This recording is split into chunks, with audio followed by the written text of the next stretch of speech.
Good afternoon, good afternoon, good afternoon. Welcome to my channel. The underrated dog is yours truly, the underrated one of the best kept secrets on YouTube, the best of the business. We got another chop up with the one and only brother Charles Faulkner. We see him in a few. All right. So sit back, Jay West in the building. Shout out to the underrated family. Shout out to the LDBCs. That stands for Lions Den Boxing Community. And we be seeing Brother Charles Faulkner in the few. Should be popping up. So what I'm going to do, let me read this out first. Come enjoy a real conversation with the number one grinder, us as the righteous ones. Individually, let's make a change within ourselves and genuine, being there for each other. We got. Yeah, y'all. Remember, we all we got.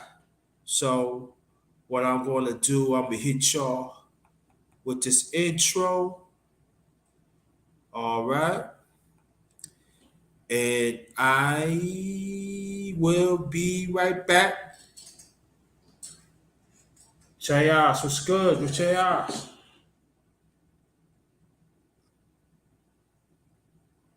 Oh, back to the base. I ain't see you in a minute.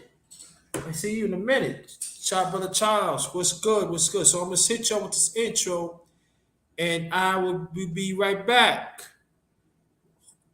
Brother Charles Faulkner.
Hey, hey, hey, what's going on? What's going on? Welcome back to my channel, the underrated dog. Yours truly, the underrated one. Let me get thank you back to the basis. Nice seeing you again. Nice seeing you again. Jay West in the building, LDBC in effect, Stand Lions Name Boston Community, Brother Charles Rain, back to the basics. Sheila, how you doing? So we still waiting for brother Charles to come through. He confirmed coming at 2:35, but I guess he running a little late. So what I'm gonna do, I'm gonna till he comes. Oh, DJ, okay, like that. Horn, yeah. So I met brother Faulkner. I forgot I made him. It's one of the I don't know where I met him from, but when I first met him, we just hit it off like that. And been good. I met up with him in Baltimore. With me and the missus. I said about maybe 2 months ago. We had a weekend vacation. Went out town. We was in Baltimore. And we was in the wax museum, and finally meet him face to face. And that's when I had the secondary channel, the number one grinder, Real Talk. But don't worry, no worries. I did post that on the community tab when I got back this channel, so y'all can go check that out. It's on the community tab, and it was all good. It goes to show of the brotherhood that also shown that the man could coexist, that we can get things done, we can have fun, and also talk about our history. And so that's what it's all about. Sister Sheila in the building. Thanks for coming. Thanks for coming. And so that's what we're going to talk about today. And the chop up is it's not an interview. It's not an interview. Also, brother Faulkner going to ask me questions, and so that's what it's all about. So I guess he's running a little late and everything, but I want to thank y'all so much. Thank you for the back to the basis, and shout out. Let me shout out to everybody because I don't want to leave everybody out. Um, Brother Charles Rain, thanks for coming back to the basis. Thank you. AB Media 83, thanks for coming. I see you in a while. And we got Sister Sheila and stuff. What I'm gonna do, we gonna play some music first. Lighten up a little bit. I haven't played Street Yards music in a while. So yeah. Coming on now. Going over. Yeah. Fourth quarter talk. In the building now. Yeah. Yeah.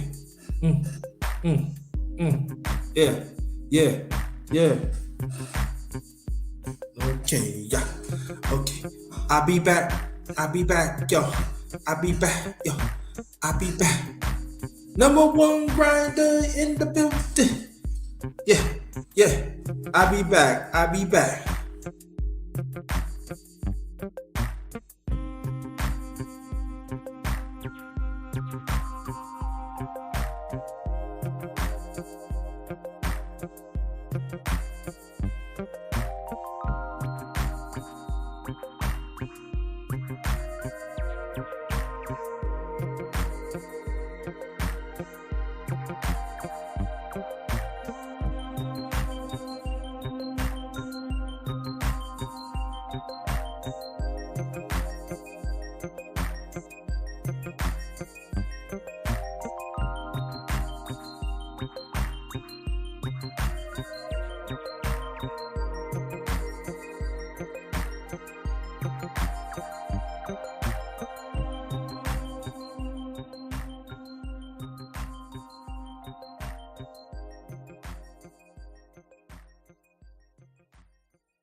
Oh, oh. Did I see mahogany in the building? Mahogany in the building. Yeah. Oh, I did see Waka mahogany. Waka mahogany. Yeah, yeah, yeah, yeah. You gonna see Charles in the building right now in the view, yo. Yeah, yeah.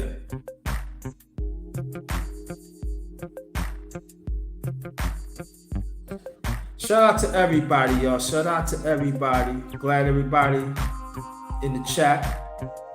Um, again, I'm gonna say this again.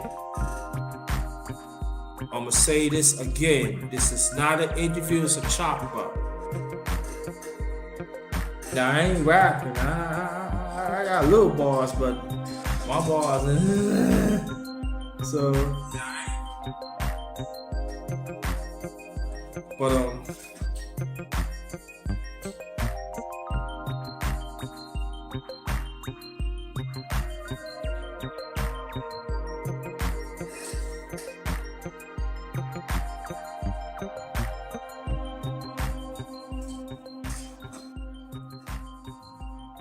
I think about changing this a little bit.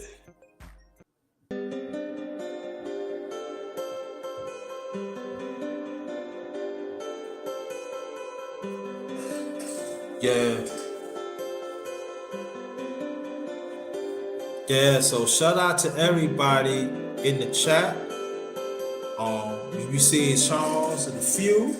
I'm gonna play some music and stuff. I want you to go check out the choppers that I did lately. I did a chopper. Matter of fact, I did a chop up. I did a chopper with mahogany too. I want you to check that out. That was last year though. I want you to go check it out too. I did a chopper with fourth quarter talk. Want you to go check that out.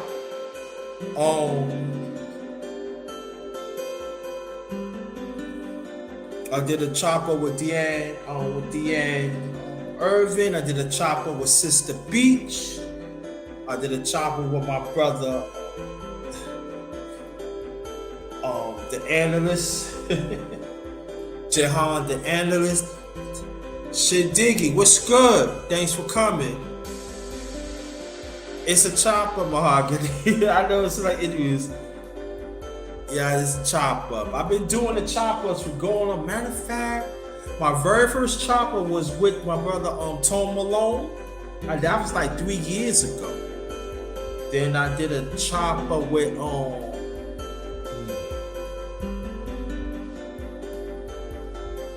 Lady Raw. I did a chopper with her. It's on this channel. I did a chopper with quite a few people. I just got back doing it. Yeah, I did a chopper with a few. I did a chopper on.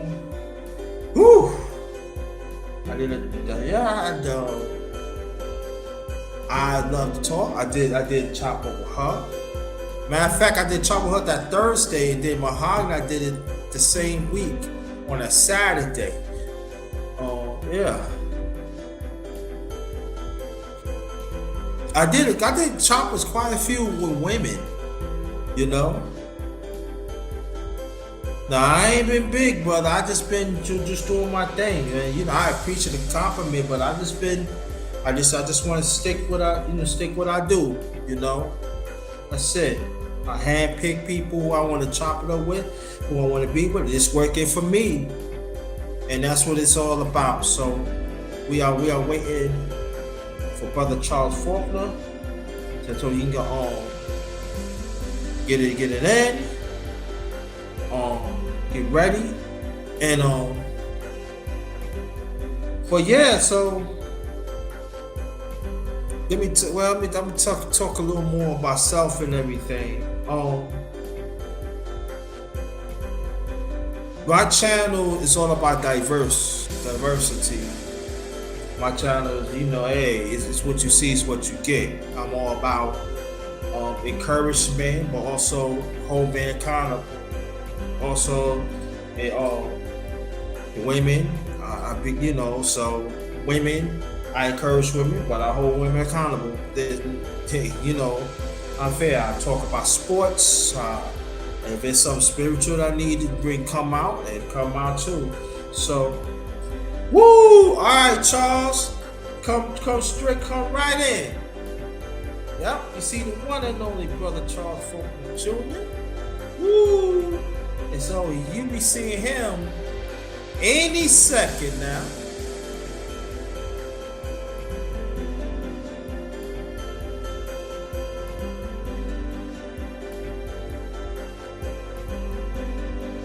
Oh yeah, back to the basis. I'm sorry for your losses too.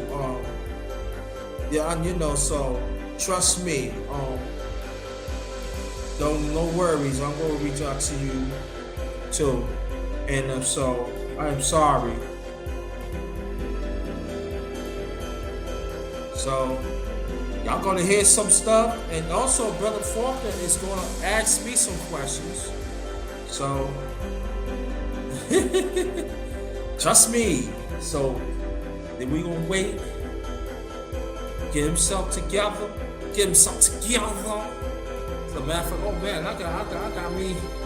Oh yeah, I thought I was talking. I see my avatar. Okay, I mean my picture. So don't worry about that. So, but I'm glad that you're here.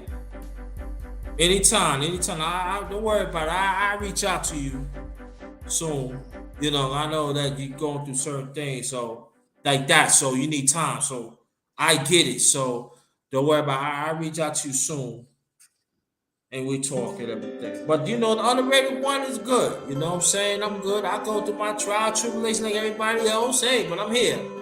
So that's the most important thing is too that let's make the best. You know, yeah, change is always uncomfortable. But you know, Mahogany in my life I always welcome change because I know change is going to make me a better person. Change is going to make me stronger, and also change will help people when they go through certain things. I could share it to them to let them know that they're not alone. You understand? So, but when people do not want to go through the process of that change, they refuse to go through. Now, you know, because it's all about me. It's about others too, but it's which ones who you gonna share it with. That's the key. That's the key. It's like people say, "Oh, I have few people." They say, "Oh, you know, they directly they want me to do chopper." I don't know you, or you don't fit their criteria. Good person. No. So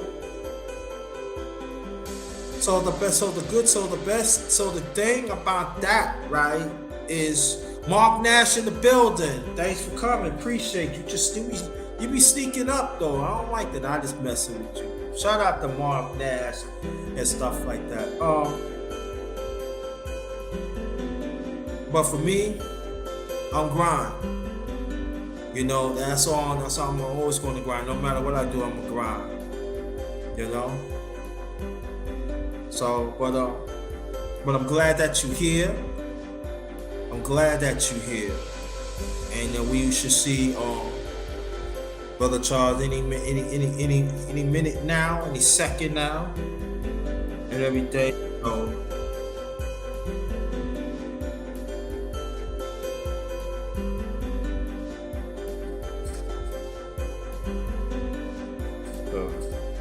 Okay. Do you want me to send it to your text? Do you want me to send it to your text, or you want me to send it to your email, Brother Charles? Huh? No, you know. No. I'm gonna send it to your email. Brother Charles. I'm gonna send it to your email. So watch out for your email, Brother Charles.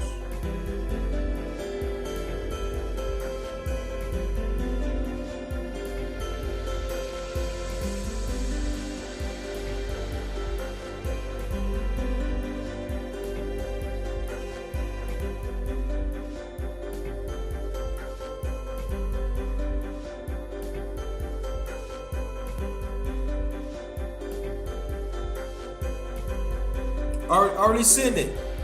Watch out for it, Brother Charles. I just sent it. You should get it. Like you get this, come straight through. I just send it to you.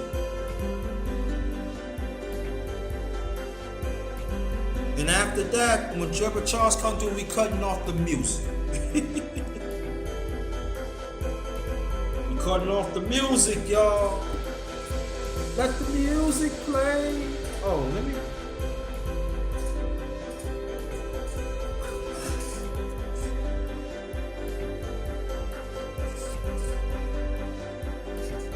Okay. Oh no, I can. Oh man, I ain't even no mods and everything. Wow. Mark Nash, type something in there. Back to the basic, type something in there.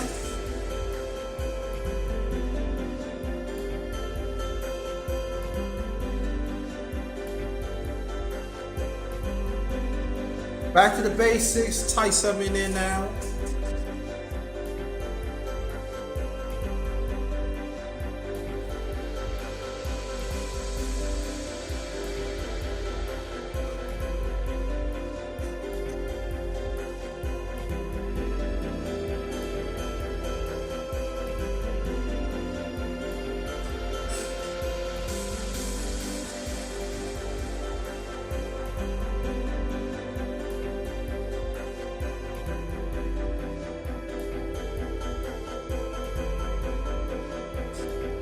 No, I sent it.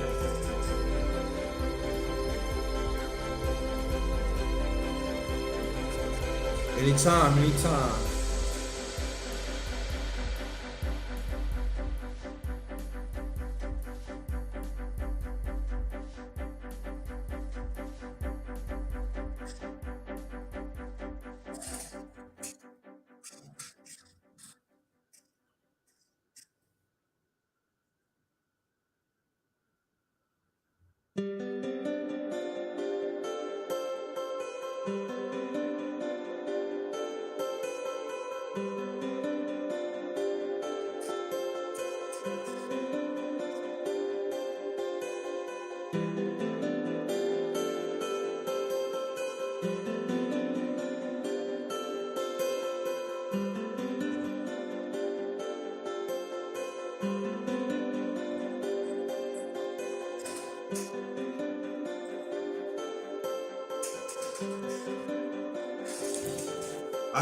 I sent it, Charles. You didn't check your email?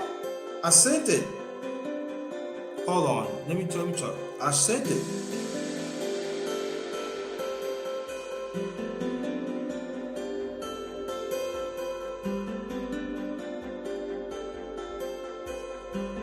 You like the music? That's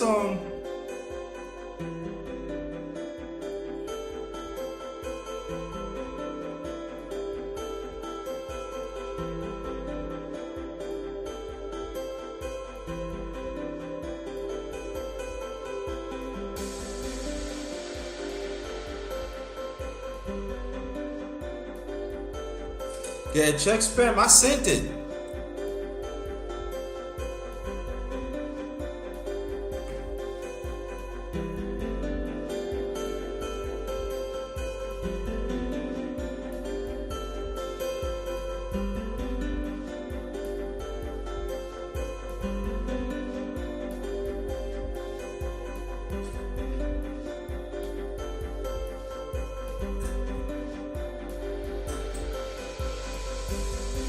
Hold on, I'll be right back, y'all. I'll be right back. Stay right there. I'll be right back.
Okay, finally. Okay, let me cut this music off, and we gonna get this going.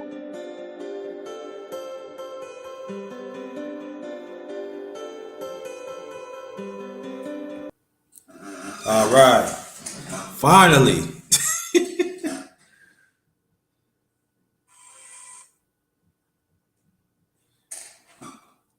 You muted, brother. You muted. Whoa! Woo. Oh, my goodness. Had to go help up one of my Padawans with his gun belt. So I'm Oh, okay. hiring. Got my Okay. first contract next month for armed security. Uh-huh. Gonna help young black men make about $30 to $50 an hour. That's the That's goal. what's That's the plan, baby. Yeah, that's what's up. But I want to I gotta thank you say so hello much. to I gotta say Yeah. hello to lovely ladies like Mahogany. You know how Yeah, much go we love. ahead. We gotta say what's up to one of my originals back in the day. Mm-hmm. Back to basics. How you doing, lovely? How you doing? Mm-hmm. You gotta say hello to where's the other lady at? The other Oh, lady, Sheila Sheila. E. Sheila. Watson. Woo, Lord. Yeah.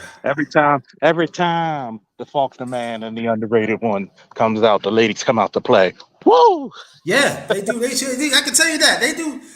I'm telling you, they came out with us in Baltimore. Yeah, but You know, they got love for the Baltimore's finest, as we say, yeah. Baltimore. Now, brother Charles, you can ask. I want you to ask me questions. It's a chopper. Ask me questions too. Yeah. Oh yeah. So Thank you. underrated. I gotta ask you this question because I know a Yes, lot of sir. people probably didn't hear it when you came down to fellowship in Baltimore with me. Yes. It's a great time, great conversation. What did you think about our legendary, world renowned, Great Blacks and Wax Museum? Well, I will see. I'll be blunt, but I ain't gonna be blunt. Y'all need to check a community tab. But I'm gonna say this: that have a clear mind.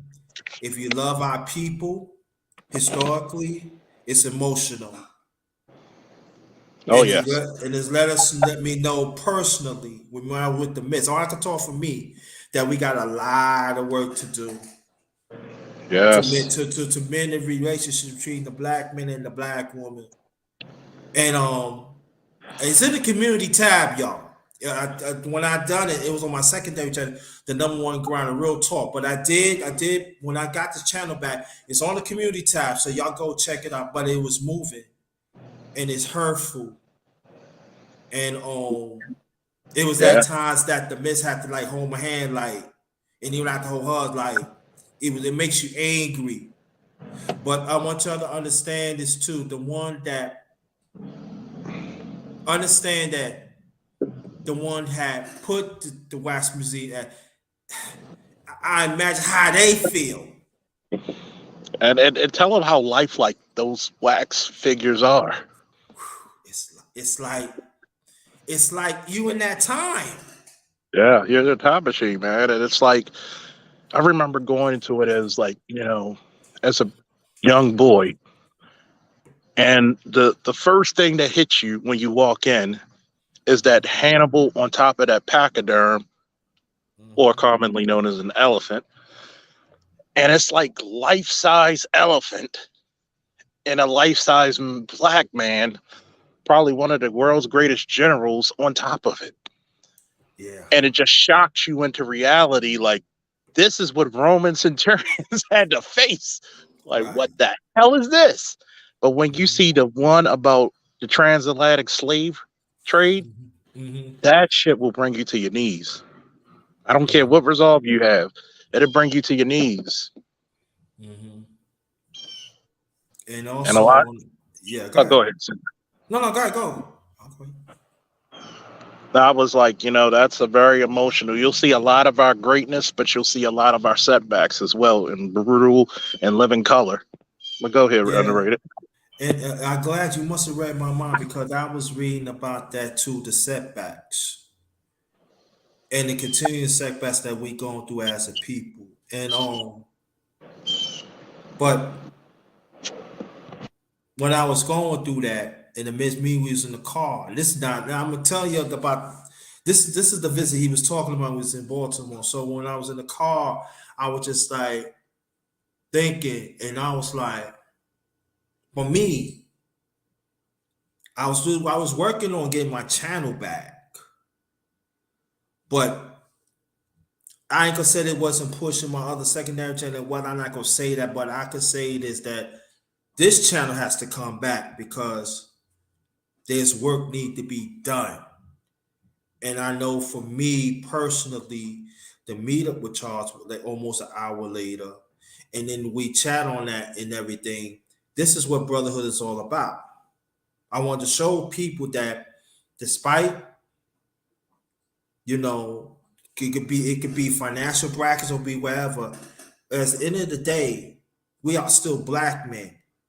We are Yeah. still got to be there for each other, and we Yes. have to understand that we got to connect the links together, and we got to do whatever we can to really work and moderate each other and everything, and to understand to as me do not have kids, I got to make sure that Charles' son is okay too. I want Yeah. y'all to take that. I want you to take that when it comes to brother. To me, it's different. To me, it's much more to that. I gotta make sure Charles' son is fine. I gotta make sure he is fine. Whoever that is around Charles is fine. I'm talking about as men.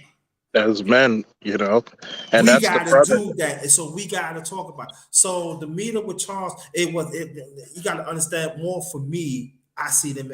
I know him for years. Hmm. I'm talking. I'm sitting. The black Superman talking to the underrated one. Yeah. And you got to realize what you see is what you get, right? Yeah, The same real dude you see on YouTube are probably even realer in real life, and it's in real funny. life, and It's also and Charles, tell him about me. a genuine down home brother, man. Genuine. Loves his lady. Lady loves him. We fellowship. We went to Fridays out there in Towson Town Center. Fellowship. Ate real good. Ate till we got tired. Talk some. You know what? It was a good old time. I mean, you will. For a lot of you who did not have the pleasure to be underrated in person, it's even better to meet them on YouTube. It's an honor and a privilege, man. It's an honor and a privilege. And let me get something out the way, because the one thing I respect about the underrated channel is that he has genuine black women, black ladies. And Mm-hmm, people be like, oh, you hate black women. Nope. I'm disappointed in some. mm-hmm, And see, when I'm on panels and people want to debate me, I said, and people say, what gives you the right to critique black women? I spent the better part of 23 years protecting them. mm-hmm, So, as a protector of black men, black women, black children, I have the right to critique what's not mm-hmm, right. Because you got to understand, I'm a little spoiled of the women of of the women of my mother's day. mm-hmm, And yes, we have some women who are, I like to call them throwbacks to that era. And those women who come to, they actually frequent the underrated darkness, channel. And it's good to see positive women who have, yes, you can have critiques about black men. We got our shit too. I've mm-hmm, never said that. As a mm-hmm, matter of fact, I'm one of the few people on YouTube who had a live stream, the biggest L's that black men have to hold and the biggest L's black women have to hold. mm-hmm. But until we recognize and understand what we need to work on, there is no growth. When you can't recognize the equation, there is no answer. And that's where we see today in today's world where, like when you talk about the brotherhood, I had to trademark this statement, my brother, my champion, my savior. I should not go to any town in America. We should be connected through the manosphere. Mm-hmm. You come to Baltimore, hey, folk, I'm in Baltimore. I got you. Mm-hmm. Let's go eat. That's what happened. And I reached out. He told me last year. I said I was in Baltimore. He said, "Well, next time you come to Baltimore, reach out to me." And that's what Mm-hmm. happened. And look what happened. My man And Sonny also like, Boxer, name was yeah, protagonist. Whoa, go ahead, go ahead. You got the good shout season out to ahead. you. And also, let me tell you this. I met it with Brother Sonny 3 years ago, y'all. Brother That's Sonny. another that's a bunch of other stand up brothers. Sonny Boxing and the nameless protagonist, the Okay. Negro Kage right there, baby. Yeah. I'm gonna tell you, man, the intelligentsia is just getting that much greater. Mm-hmm. You know, this here is fellowship. This is church to us. This is what Mm-hmm. black men need. Mm-hmm. We don't have a chance to put our swords down and Mm-hmm. open up our helmets and take off our helmets, sit Mm-hmm. there, you know, get a cup of mead or cognac in my way, smoke a Yeah. cigar, you know, and just rest, relax, take the edge off. This is where you have like there's times I'll go to places and I'll speak to young lovely ladies and handsome men and just be like, wow, it feels good to be around my damn people. Mm-hmm. That's all. Don't worry, underrated. We go bring you out the Blair card. Have you out there with the anime, the black anime and comic book fans out there. You gonna have a good time. Yeah, yeah, we going back, and but also I want people to understand this too, that one thing about me that I'm very now it doesn't mean that, oh yeah, Charles, I'm going to send you the link that I did talked about black women last week. You will love that. Okay. I'm gonna send you the link to that. But I did talk about women be with black women. Y'all need to be held accountable, and Yeah. I did that. And then And it there's got nothing wrong. see, this is the thing that now before I continue, let me reiterate this. Yes, I do have positive black women on here, but at the same time, I want black women to be accountable. It's because there is a climate right there for a long time that I can say this, and I want to be accountable. And there are some men in this space that are toxic, refuse to put the black women accountable. You be in these spaces and you have these women talk about us like dirt. And young man, y'all gotta stop that. But Yeah. I'm just y'all gotta stop that. Because if you do not want to be empowered, you can get the hell out. Go be with the devil plan. But Yeah. we gonna keep it going and stuff like that. Charles, tell people about you was in service, your son, is your parents still living and stuff like that? Oh yeah. Just left with my dad just just about an hour ago. Yeah, my dad, he was a service member himself. Mm-hmm. You know, I'm actually the fourth or fifth generation to go to war. I went to Iraq. My dad went to Vietnam. My grandfather went to Korea. My great Mm-hmm. grandfather went to World War II. So, and we're still tracking to see the rest of the lineage. So, service has been real deep in the Faulkner lineage for probably the better part of 100 years. As a Mm-hmm. matter of fact, my nephew, who just turned 30, he's on active duty service as we speak in Texas. So, Mm-hmm. you know, service is service, man. Service, And service.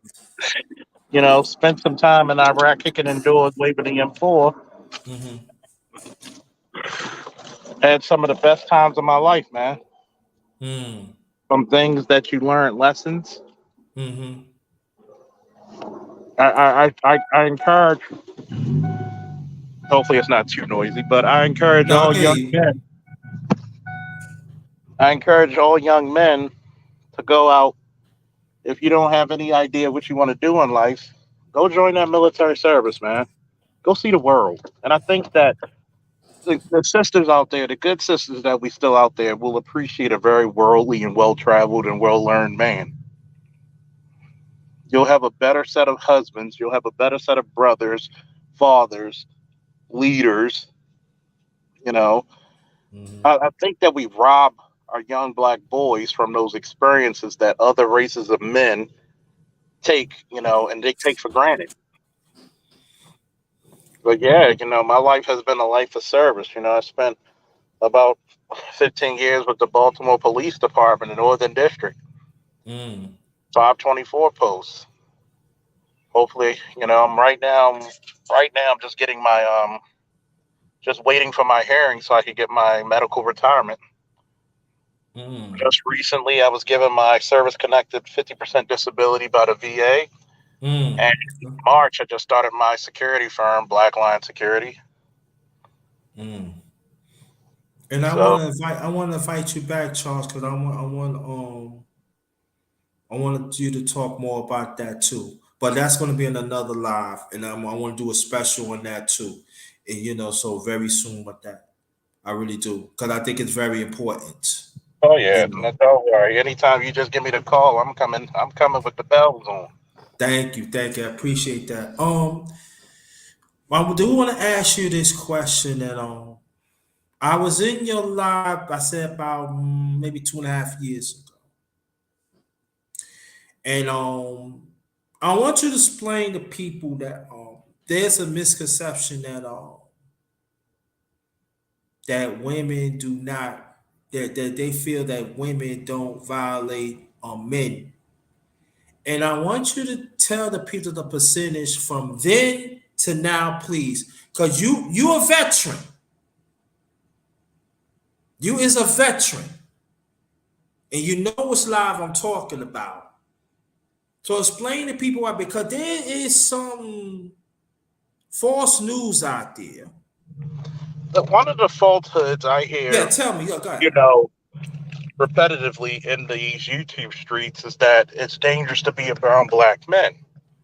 When the Mm-hmm. FBI statistics, because every law enforcement must give their statistics to the FBI, which is the main, the highest ranking law enforcement agency of the land. Mm-hmm. When it comes to domestic violence in the black neighborhood, 67% of the domestic violence, the woman is the aggressor. But because we paint black men as monsters, when in reality, black men are the most egalitarian men who Mm-hmm. actually see their women as equals and not try to rule over them. I mean, yes, you have your outliers, but typically most black men do not try to run over their wives. They try to like treat their wives as somebody of some substance, character, something to protect, provide, and love. Mm-hmm. And we had to realize that in our black community, we have a very gynocentric nature. I won't even Mm-hmm. say that it's matriarchal, it's gynocentric. Because even Mm-hmm. a matriarchy, the women may run the house, but the men run the community. Get what I'm Mm-hmm. saying? Right. And when you have this notion, because a lot of times you have some women out there who are not Mm-hmm. cultured, who use this preconceived notion of black men to their advantage by calling the cops when the man doesn't do anything they want or they want to spite him.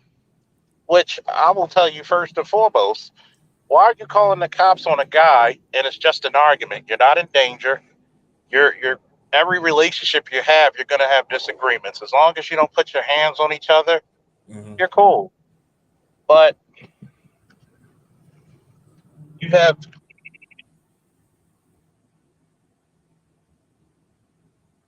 Oh, he mute himself and everything, so he be back. hello? Yeah. Can you hear me? Yes.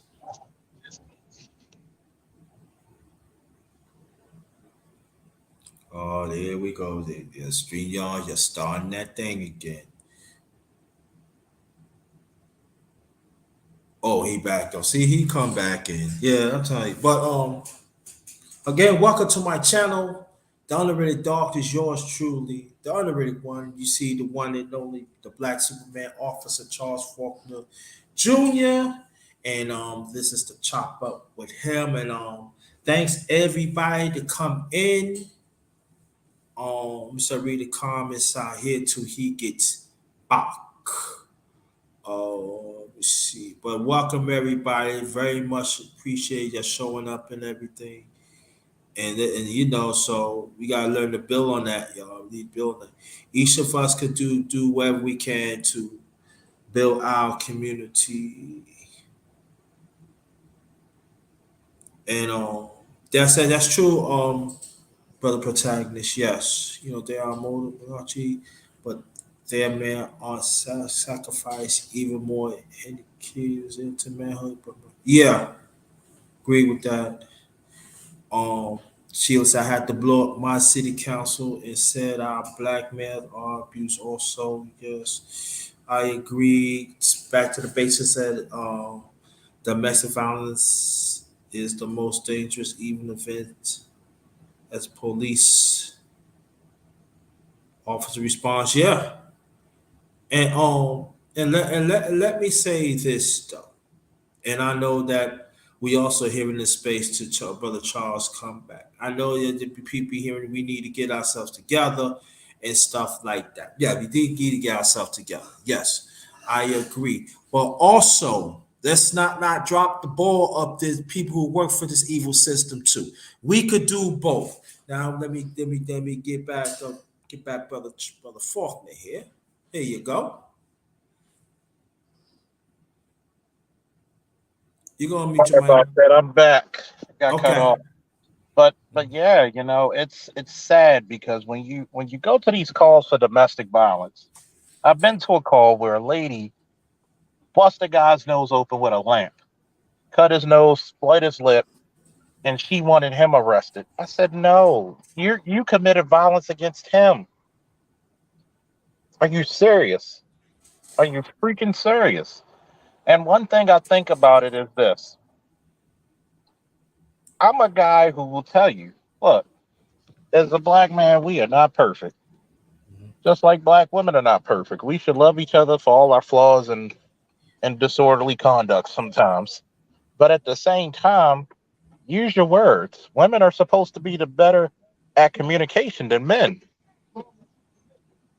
And I think if we don't understand that, we're always gonna be we're always gonna be on the bottom hill of the road, man. We're not gonna actually improvise. There's times when I say ladies, and I say this for ladies out there, look, if you're in a relationship with your boyfriend or your husband and things are getting hot and heavy and he wants to walk outside, let him walk. I tell everybody who's living in a relationship, have different spots of the house. A man should have a man cave. A lady should have her room in the house or her spot in the house as well. When things get hot and heavy, they should just, walk away, let cooler heads prevail, come back, and then have a conversation. It shouldn't be anything about no hatred. It shouldn't be anything about, oh, well, I want to stand here. He going to listen to me. No, no, we got to treat each other with dignity and respect. You get what I'm saying? Underrated? Yes, I get what you're saying. I get what you're saying. Again, this is a chop up with my brother, Officer Charles Faulkner. We want. Matter of fact, let me say this before we continue. We want to thank you to serve our community for all these years and serving our country, and you still serving and stuff like that. But before we continue, tell the people how you go about to build your own security company. Well, it's a very interesting thing. It was a journey within itself. Number Oh, okay. one, in the state of Maryland, you must have at least 5 years of law enforcement experience to even apply. Mm, Maryland's one of the strictest states in the country. That's why, when you get your police commission here or your certification and commission, and you're pretty much accepted all around because it's so stringent. mm-hmm, So when I got injured and I was like, I got to put in for my 66 and two thirds. And I mm-hmm, said, when I left the department and now I'm just waiting for medical retirement, mm-hmm, I'm thinking to myself, what can I do that I always wanted to do? And for years, I told my friends, said, why don't you actually start your security firm? mm-hmm, And I went through the process. I had to start my LLC, had to start had to wait for the paperwork to come, had to get my EIN number, basically your tax ID number. Um, it was a little process, small victories. And I'm gonna tell you, it's always small victories that when you're starting a business.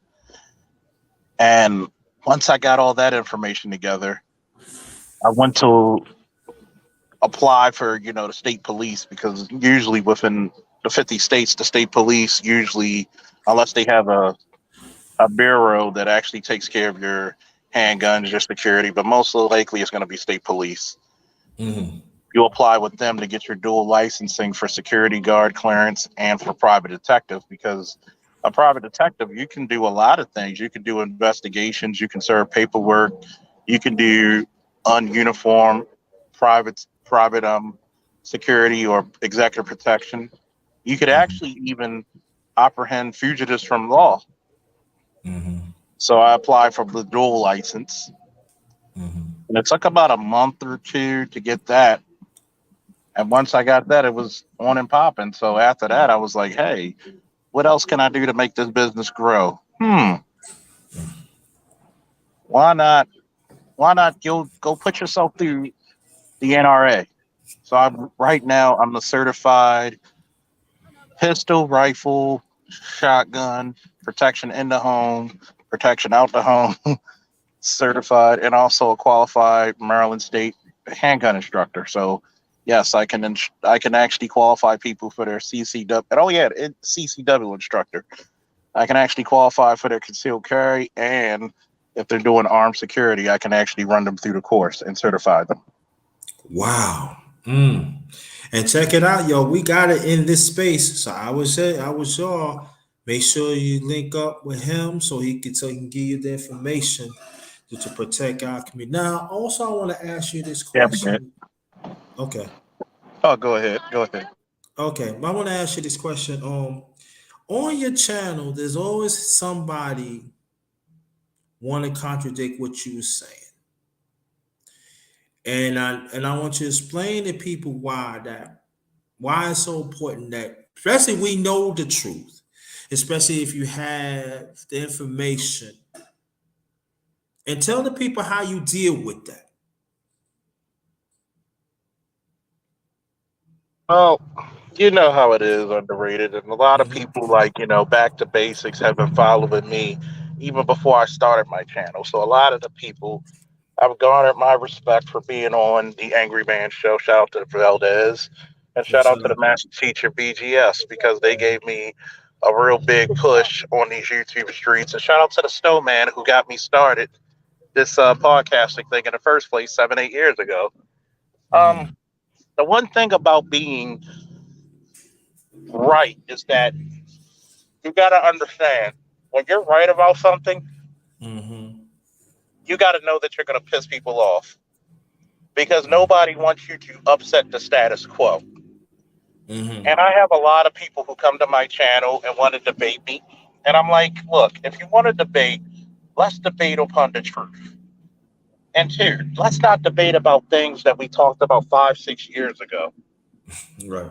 If you're not about bettering the lives of young black men and young women, because you got to understand, we're older men now. Mm-hmm. And then now you're trying to say, like, what are you doing to make that 19 18, hell, even a 5 and 4 year old's lives better? Mm-hmm. But everybody wants to say, well, the black men ain't taking care of kids, and they not doing this. I said, look, when the CDC said black men were the best fathers on planet goddamn Earth, it's amazing how many black fathers did not believe it. And I said, let me ask you this one question.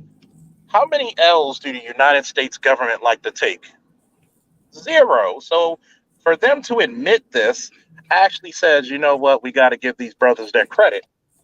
And we should always give good fathers and good mothers their credit, but especially black fathers, because you rarely hear about it in the media. And a lot of times, how you deal with somebody who's a detractor, you just present them with the truth. The truth doesn't need a bodyguard, it defends itself well 24/7. Mm-hmm. That's true, yeah. And also, like a Charlie, you can ask me some questions too. Now, the thing about also, Charles, that I want to ask you this, that why is so important? Because there's a misconception. I know people, and that the Charles do. Let me ask this question. There's a misconception that you always talk about young black boys, us men, black men have our masculinity intact. But but you do talk about the nucleus family. You do talk about the black man and the black woman. We need to work together and stuff. And I want to know in this space why we don't hear that more. Let me tell you why. Because one thing about it is that I'm a soldier. Now you could call me an old soldier because when I took the oath, it was 23 years ago, and I'm only Right. 40. So you do the math. Mm-hmm. Yeah. I'm not that old, but I've done some shit. Mm-hmm. The reason why I'm hard on young black men is because one, you represent me. Two, Mm-hmm. I want to change the stereotype of a black man to say he's in a position of power. Every time I see a damn black man, he's in a uniform with authority. Mm-hmm. This is what the black man was prior to 1973. Mm-hmm. You got to think about it. Before feminism took hooks into the black community, deep into it, the black man was a very refined man. And I'm pretty sure, like your grandfather, like my grandfather, you probably didn't catch him too often outside of a suit, Yeah. unless he was lounging. But you Mm-hmm. you saw black men. You rarely, even when they were working on their cars back in the day, they were probably rather dressed up compared to what Yes. we do now. Oh, yes, So, definitely. so when you look at the ramifications of the lack of fathers in homes, when you have the lack of fathers in homes, what do you have? A lack of discipline. And remember, discipline without love is abuse. And there's a certain way that black men discipline their children that they show them love. Even when our children are disappointing them, the child always that you don't even have to hit your child. You just look at your child and you tell them, you're disappointing me right now. And that child's gonna feel like mud. Why? Because they know that, yeah, yeah, I'm disappointed. I'm supposed to be better. Even children now, when you confront them, and I speak to my son's friends all the time, like, look, stop trying to be something you're not. Mm-hmm. Do your work. Nobody's asking you to like build a rocket ship. All you got to do is do your work. Uh, Yeah. Okay. Yeah. Okay. Welcome to my channel. The Honorary Doc's yours truly, the number one grinder. Everybody in the chat, welcome, welcome, welcome. Glad that you're here. Yes, I'm doing a chopper with the one and only old soldier, brother Charles Faulkner Jr. but And it's I want to answer some questions real quick for underrated, go just to ahead. give you, just to, I mean, not underrated. Where was it? Who said it? Nameless protagonist. Yes, I do Yeah. give.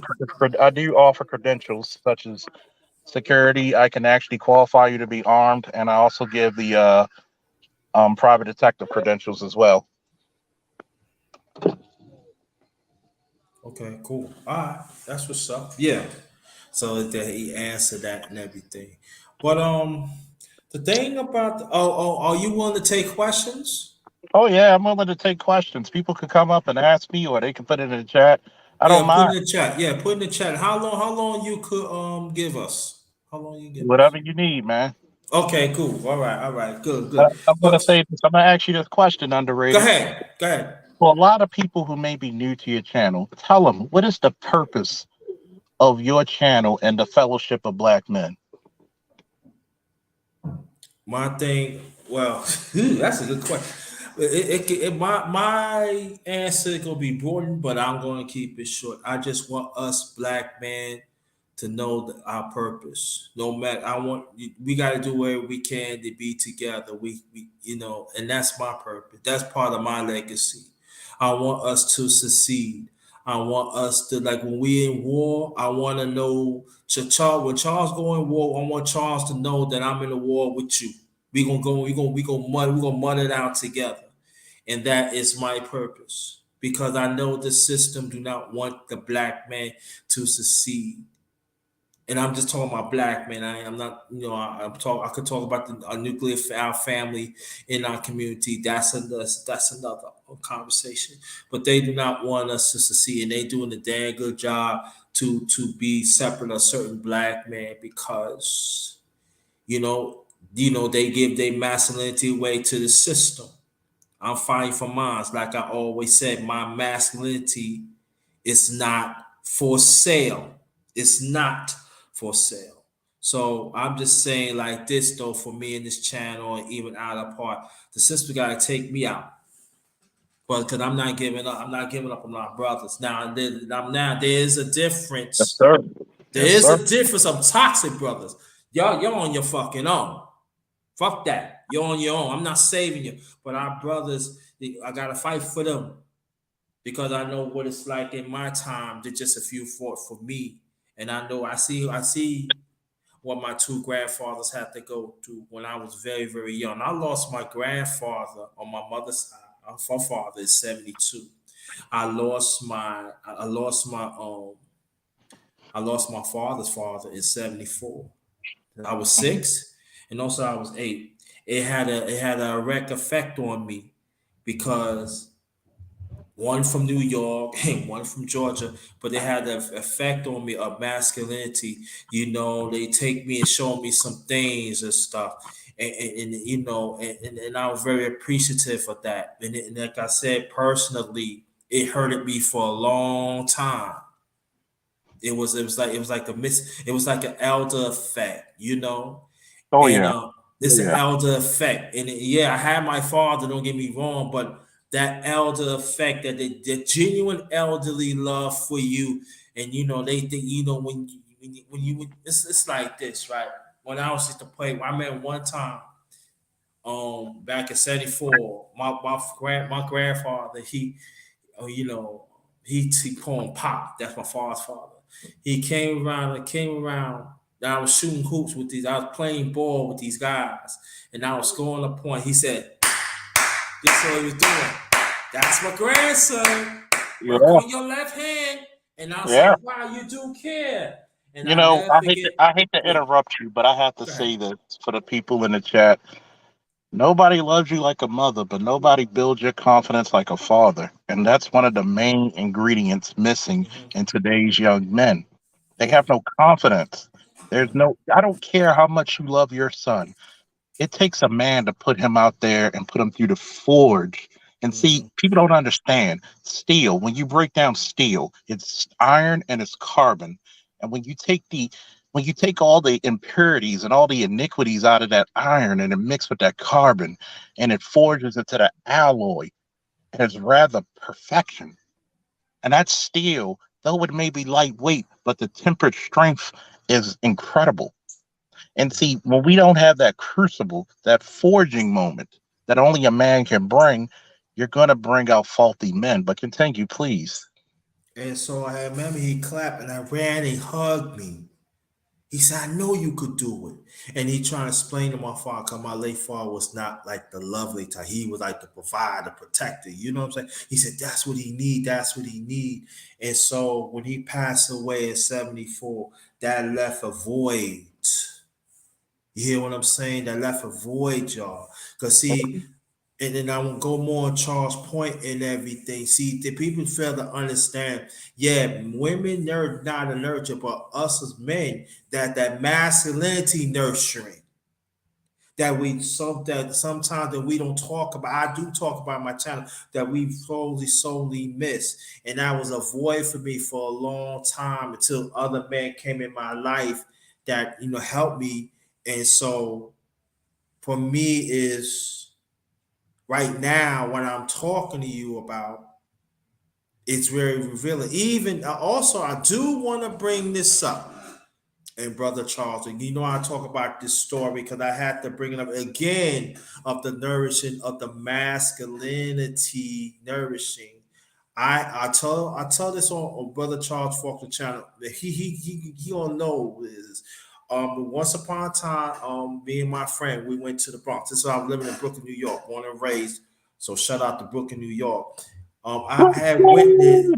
Yes, woo Brooklyn. woo, exactly. I witnessed a group of grown women, and she took her baby and put it in the steps of the church, and she laughed at it. She said, "Yeah, good," and I seen it, and said my so I told my best friend he lived down the street from me, and we was like down the street from the train, and I told him about it, and he said, "What?" I said, "So the lady said you gotta move." I said, "What happened to that young baby?" We gotta find a way, and they laughed. Now this was I was like maybe I was 20. I was going on 20 because I remember that was the same year that my late second oldest brother got married. And I remember that I was talking to him and we was down. And I remember we took the train. It was 2.5 hours, like from Brooklyn to the Bronx. That's a long and on a train, that's a long that's a long trip. And I remember I was talking to them about it, and we won the championship that day. And I never forget that we went so I got off my friend. We told the people what happened in the Bronx too, and these women, and I'm talking about powerful women, they like, I wish I was right there. And I remember that my best friend, he said, "Yeah, man, you will be all right." So I went back to the church and I sat on the same steps when they dropped the child off, and wondering, mm, is he gonna have a shot to be successful? Right. And I called my father. That's the time we have phone booths. So I called. We have phone booths. So I called. And what happened was, make a long story short, I told my father what happened, everything. You could take the bus or train? I said, "Dad, this gonna be a long way. I'm like 4 stops away." So I got off. I got off and I walked home. And I never forget. Now we approaching like Saturday morning. This is after 12. And I never forget my late mother, my late father, and my late youngest brother. They said, they we going to White Cat. You want to come? I said, "Nah, I don't want to come." And my late grandma, she always cooked every week for us and everything. If it's, every for the family. So I said, "Nah." So what happened was I went upstairs and took a shower for an hour and a half, crying.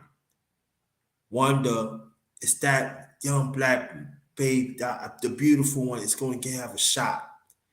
And that stays with me even to right now. But at the same time, I met with some men and I told them what happened, and talking about the masculine nourishing. And it helped me to understand that it's okay how you feel this way. But let me show you how you go about get through it. Oh And yeah. so Oh yeah. so that's so that so that's what I'm talking about today. It really popped on my mind. Masculinity nourishing. That's what I'm pushing. And I mean, you got to think about this, man. Mhm. Is that, and by the way, Sonny, my number's still the same, so hit me up offline. It's something fundamental where, you know, as young black men, and people say, why do you talk heavily about young black men? It's because nobody talks about them at all. Think about it. We got black girls rock, and I'm not knocking that. Yeah, you should have things that, Mhm. big up the girls. That galvanize the girls. But these girls who are going to success, do they not deserve successful husbands? Do their children not deserve successful fathers? See, this is the beautiful thing about a woman and a man connecting. And notice people never talk about when I talk about relationships and how they should flow. When a man and a woman's together, remember, men and women do not marry equals. They marry somebody who complements them. We marry who's ever complementary. You should have a woman who can take up whatever you're not strong at, just like a woman should have a man that takes up where she's not strong. Mhm. You're complementary. That's the beauty of it, is when you both know your roles and you adhere to them effectively, efficiently, and if need to for the rights of the family, ruthlessly. Because yeah, parents should be ruthless for their kids. You should fight like hell for your kids to get proper education, proper treatment, proper nourishment, proper home life. What we look at and fundamentally we fail to realize is that we're all in this together. There is no strong black woman without the black man. Mm-hmm. Okay, there is no nurture without the black woman, a good one. And when Mm-hmm. you put those two positive influences in a child's life, Mm-hmm. you just you just you just basically multiply that kid's chances of survival and success. Mm-hmm. Notice underrated, you're not going to get any amount of tractors to record that. No. They're gonna oh, you said black women are this, that, and the other. Yeah, the ratchet ones. Mm-hmm. But what about the black man? Yeah, the ratchet ones who don't take care of their kids. But Yeah. yet fundamentally, people never talk about when I'm on a black man's ass for not being the best man that he can be. You'll never hear anything about that, will you? No. And let me tell you this, brother Charles. You know me for a long time, and you hear on when I had these men on panels. Do I hold men accountable? Yes, you do. Whole time. I'll give you a good example, a good story. What's Uh, up, the general? Another good military brother. You know, salute he to you, got the damn general. damn Finally, near I seen you, the general. Maybe you don't remember me, but I remember you. So salute to I, you. I, re- I remember the first time me and the general met, we got into a Hmm. big argument. And this is how I know when you're around a good woman. Because a woman's superpower is not her strength, it's her femininity, it's her honor, it's the glory she can produce for the husband, for the man, the children, and society. Hmm. And reigning woman, she did it so slick too. Hi Charles, how you doing? I'm Rain.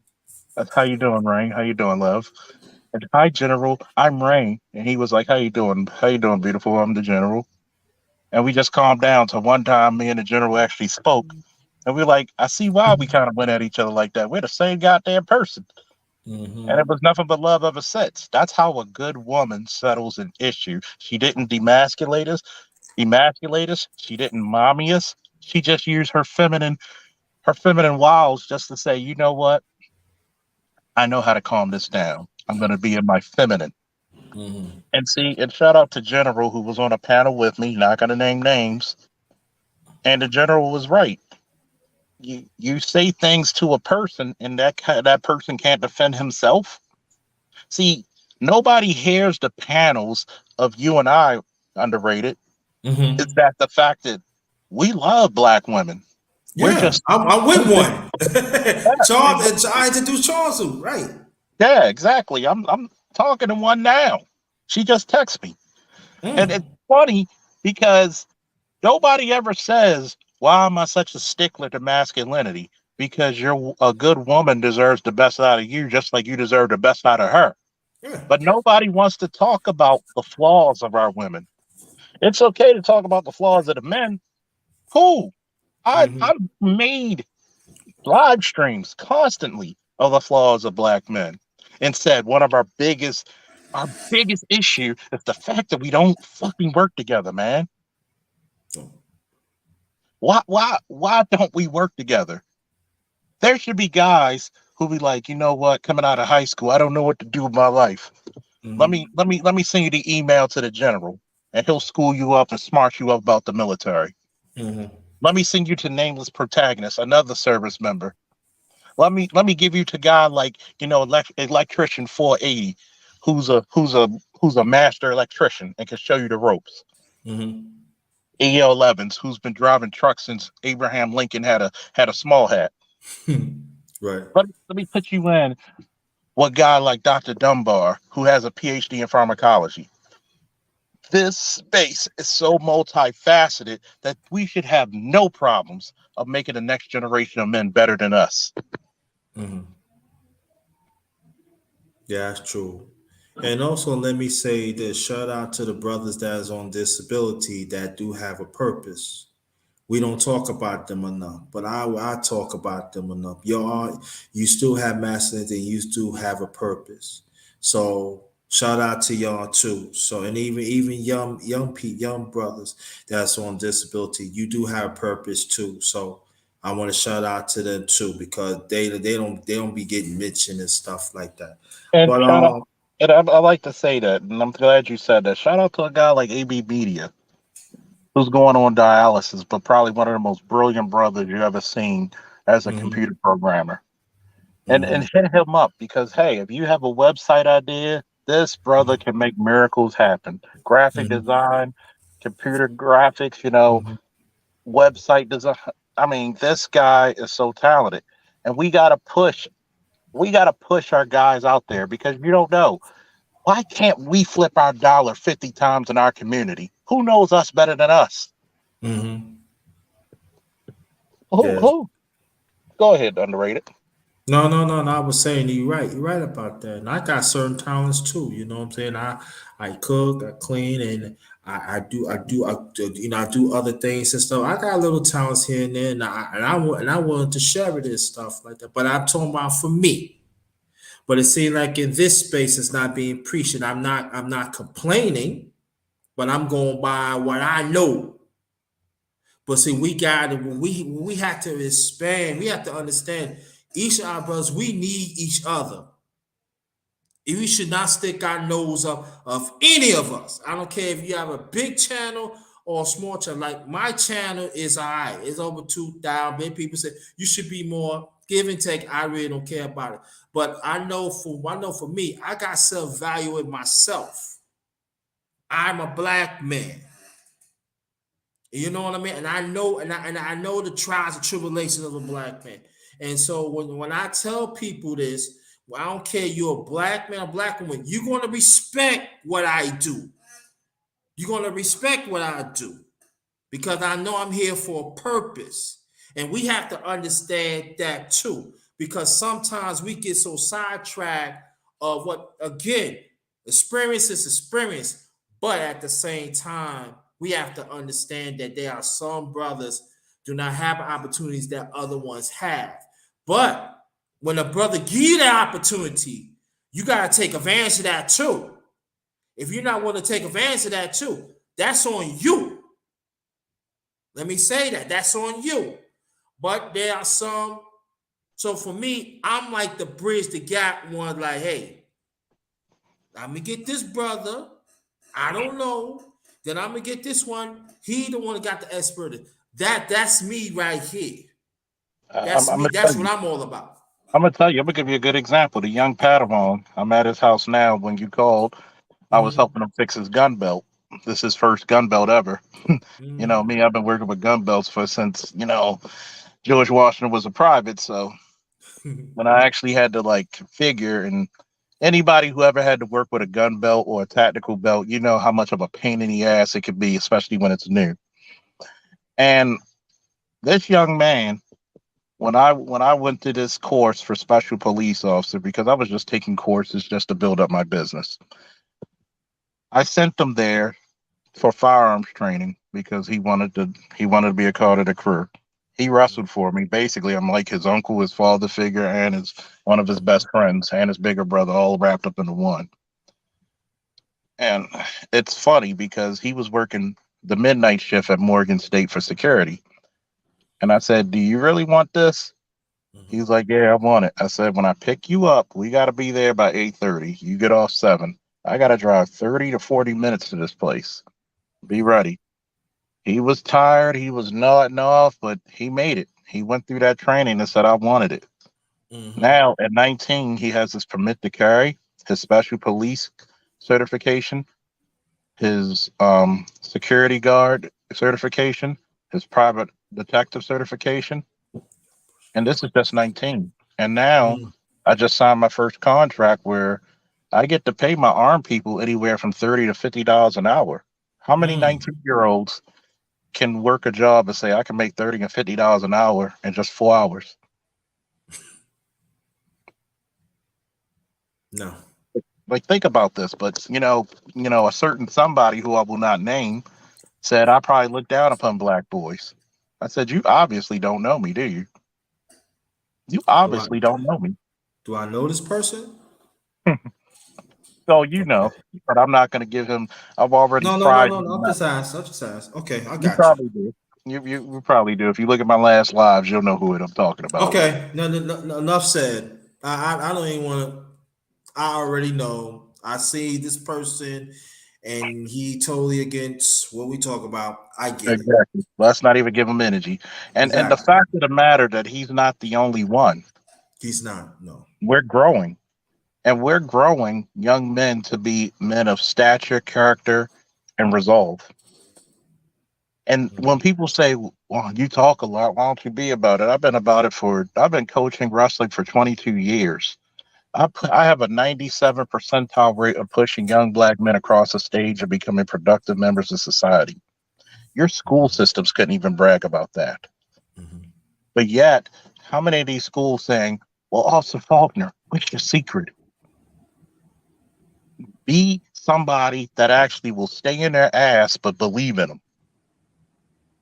Be somebody of substance. Look, Mhm. Mhm. guess what? You messing around in class? Guess what? You know you got extra laps and push-ups, right? You know I'm gonna wrestle you for the first 30 minutes of practice, right? Be like, yes, like, what you mean? And guess what? You know you got triple the homework because I spoke to your teacher. There are times the teachers couldn't get a hold of the parents and actually called my number or spoke to me face to face. Mhm. These are stories a lot of people don't hear. When Mhm. they talk about community service, when they the day my people will bury me, they're gonna be like, that's not just our man, the Superman. He's not from Krypton. He's from Baltimore. Mhm. See, the Superman is not the guy with Herculean strength and can move at superhuman speeds. He's the man that endures. He's the Mhm. man that gets shit done. Mhm. And that's the type of men you want to replace you. See, I want to get black people out the habit of praying for leaders and start grooming leaders. Say that again, please. Oh, I'm going to say it again for the Negroes in the back. I want black people to stop praying for leaders and start grooming their leaders. Mhm. Who's Yeah. going to replace you? You treat it. This is what I want people in our community to at least do. Raise your daughters and your sons if they're going to be somebody else's mother and father, if they're going to be somebody's wife or husband. When you go back to actually raising your children with a duty in mind, you're going to create success Mhm. just by default. Mhm. If you invest as much, or even if you invest a fourth of the frivolous things we spend money on in our community into your children, you will be producing Dr. Dunbars, the generals, all kinds of people. Do you know one of the biggest privileges I had is sitting in class for my instructor school for firearms? And I'm sitting next to a guy who was a black guy, two black men who were captains of special forces in the army. I had a guy who was a retired colonel, full bird, and he works for the DEA. I had another active duty lieutenant colonel who's the current who he's actually a colonel and the coach of the Air Force shooting team. And those guys go to the Olympics and different other events. And I'm in a class with these guys and they're looking like giants to me. But Mhm. when they ask me my background, they're looking at me like, wow, you've been some places too, huh? And that's the type of environment you want young black men to be in. Hell, even bring the girls along. Why? Because when she sees respectable men, she's going to learn to be respectful. She's going to be. This is the duty I give to every mother. Teach your daughter to be a lady, not a boss bitch, not not somebody who's snarky. Teach them to be a lady. If you want her to be successful, a woman is not judged the same way in success as a man. A woman is judged by the fruit she bears. Okay? If that lady has successful children, boom, Mhm. she is the greatest creature known. Mhm. But a man, we have to go out there and provide. Notice, I don't care how egalitarian this society says we are. Men are still held to the same requirements from 200,000 years ago. Protect, provide, procreate, problem solve. When has that went out of style for us? It never has, and it never will. Yeah. And also, let me say this: like, for where I live at, I take my walks around where I live at. So I check on our people, make sure that everybody's fine. Also, few times that I see cars be circle around, I chase them away. Some of them cars be a bunch of women, some of them a bunch of men. And sometimes, the parents be having these kids walk around at nighttime. Oh my God, I hate that. Oh You my know what I God. mean? It gets to me. You know what I mean? And I chase them. I do it.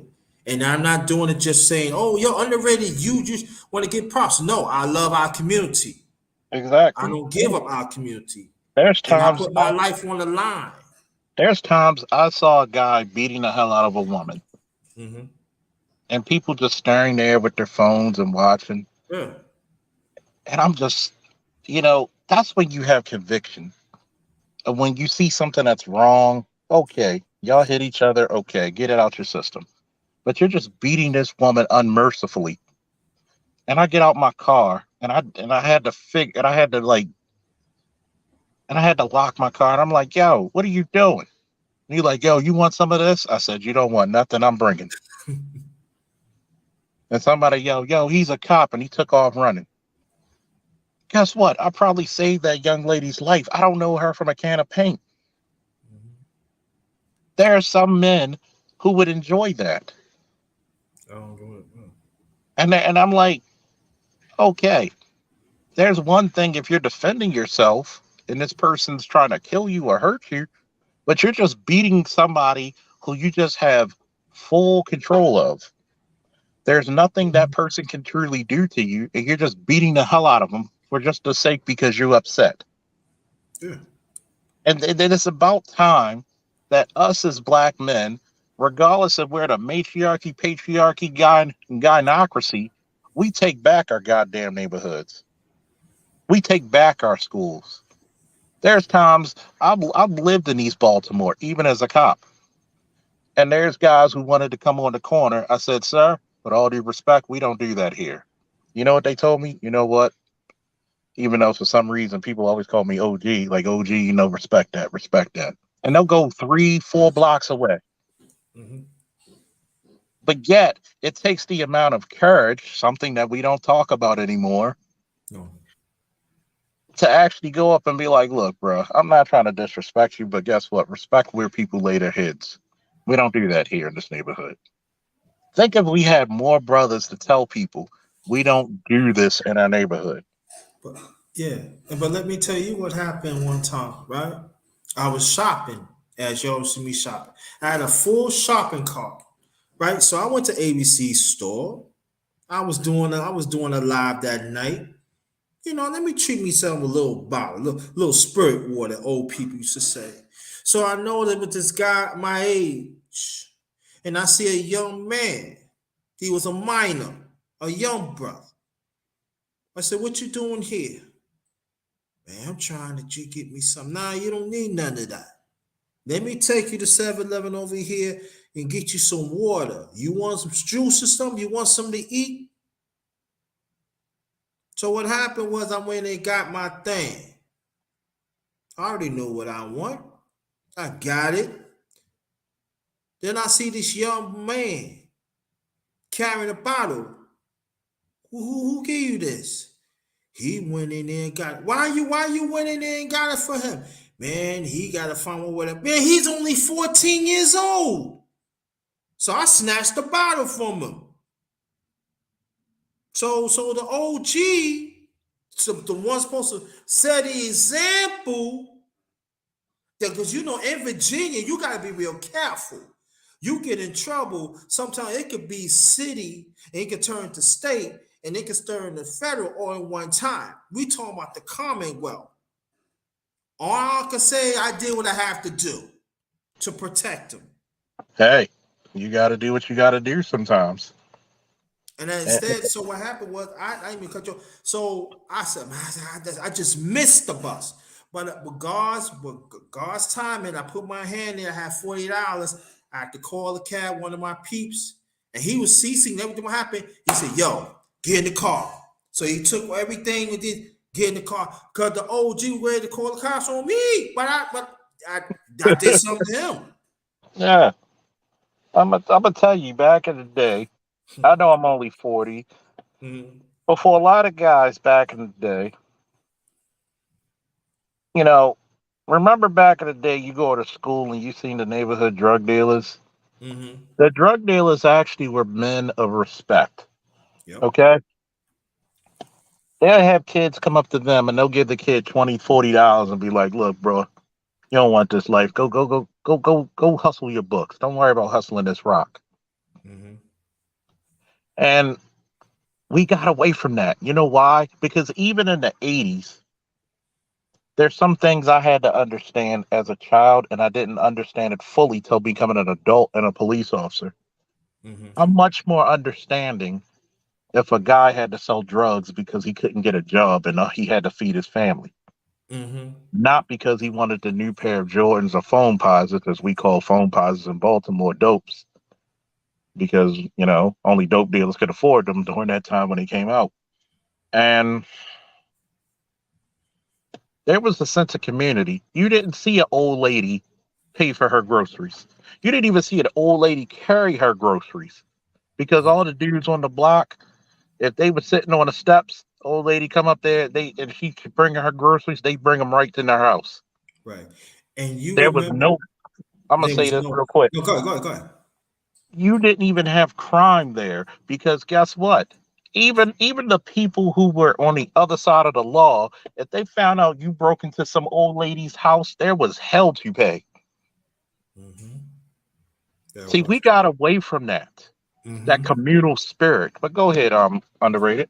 But go more on your point. If you remember, brother Charles, right? And I remember this too. You don't even mess with the people who go to church or any religion, or even somebody that's on disability, young or old. You even get dealt with even that if you do that, even you go with against that. Because you know why? Because my younger brother was Down syndrome. And it was one time as a few men say something, and one of the OGs not, don't even worry about it. I take care of that. They took care of that. They said, Mr. Tom, remember last name Tom. Mr. Tom, don't even worry about it. Just tell Jerry they ain't worry about it. We gonna take care of that. Now you know Charles and I ain't gonna give let's say they took care of that. Yeah, some things are better understood than spoken. Yeah, they'll take care of that. And there's Then, there's there's times mhm. in our community. It reminds me of that Superman when the Superman with Chris Reeves back in the day. I know I'm dating myself now. But the part when Marlon Brando, who played the hell out of Jarrell, he said they could be a great people if they just will it so. And that's when I look at black people in America. We Mhm. are great. We just need to will that ancestral power again. Mhm. Think about it. How brave do you have to be to sit at a lunch counter when you have nothing but hundreds of whites angry, pissed off? You facing down a clan, knife to knife, gun to gun. Mhm. If think about this, any other race will be proud of the failures. I've said even the failures of their people. Look at the people in the South. The South shall rise again. Those were the women who put up those Confederate statues, who paid money for those Confederate people. Mhm. Where's the statues that we pay for of the Honorable Malcolm X, Dr. Martin Luther King, James Baldwin, Charles Drew, and others? Where are Mhm. all of our greats? Where are the statues of our heroes? Dr. Cress Welsing. I mean, where are our heroes?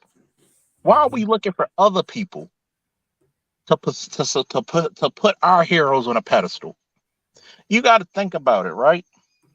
Mhm. I hear so many women big up in the woman king when I'm like, the woman king is actually making fun of you. Mm. The woman king is actually, notice, they will never give you a movie of King Shaka Zulu, of King Mansa Musa.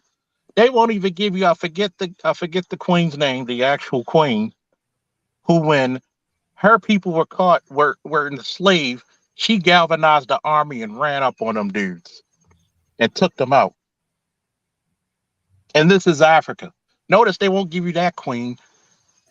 They won't give you Milenak II, who embarrassed the Italian army in the late 1800s, the emperor of Ethiopia at the time.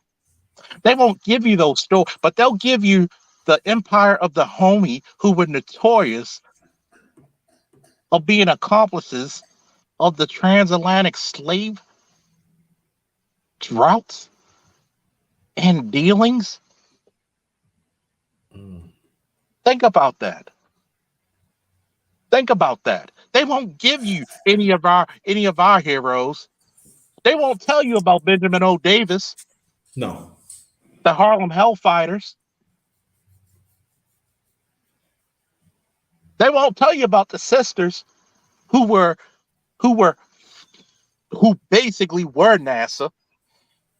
Hmm. They barely wanted to give you a movie about that. But you know what, Charles? I'm very convinced of this, and I had to learn this when I was very young. Oh yeah.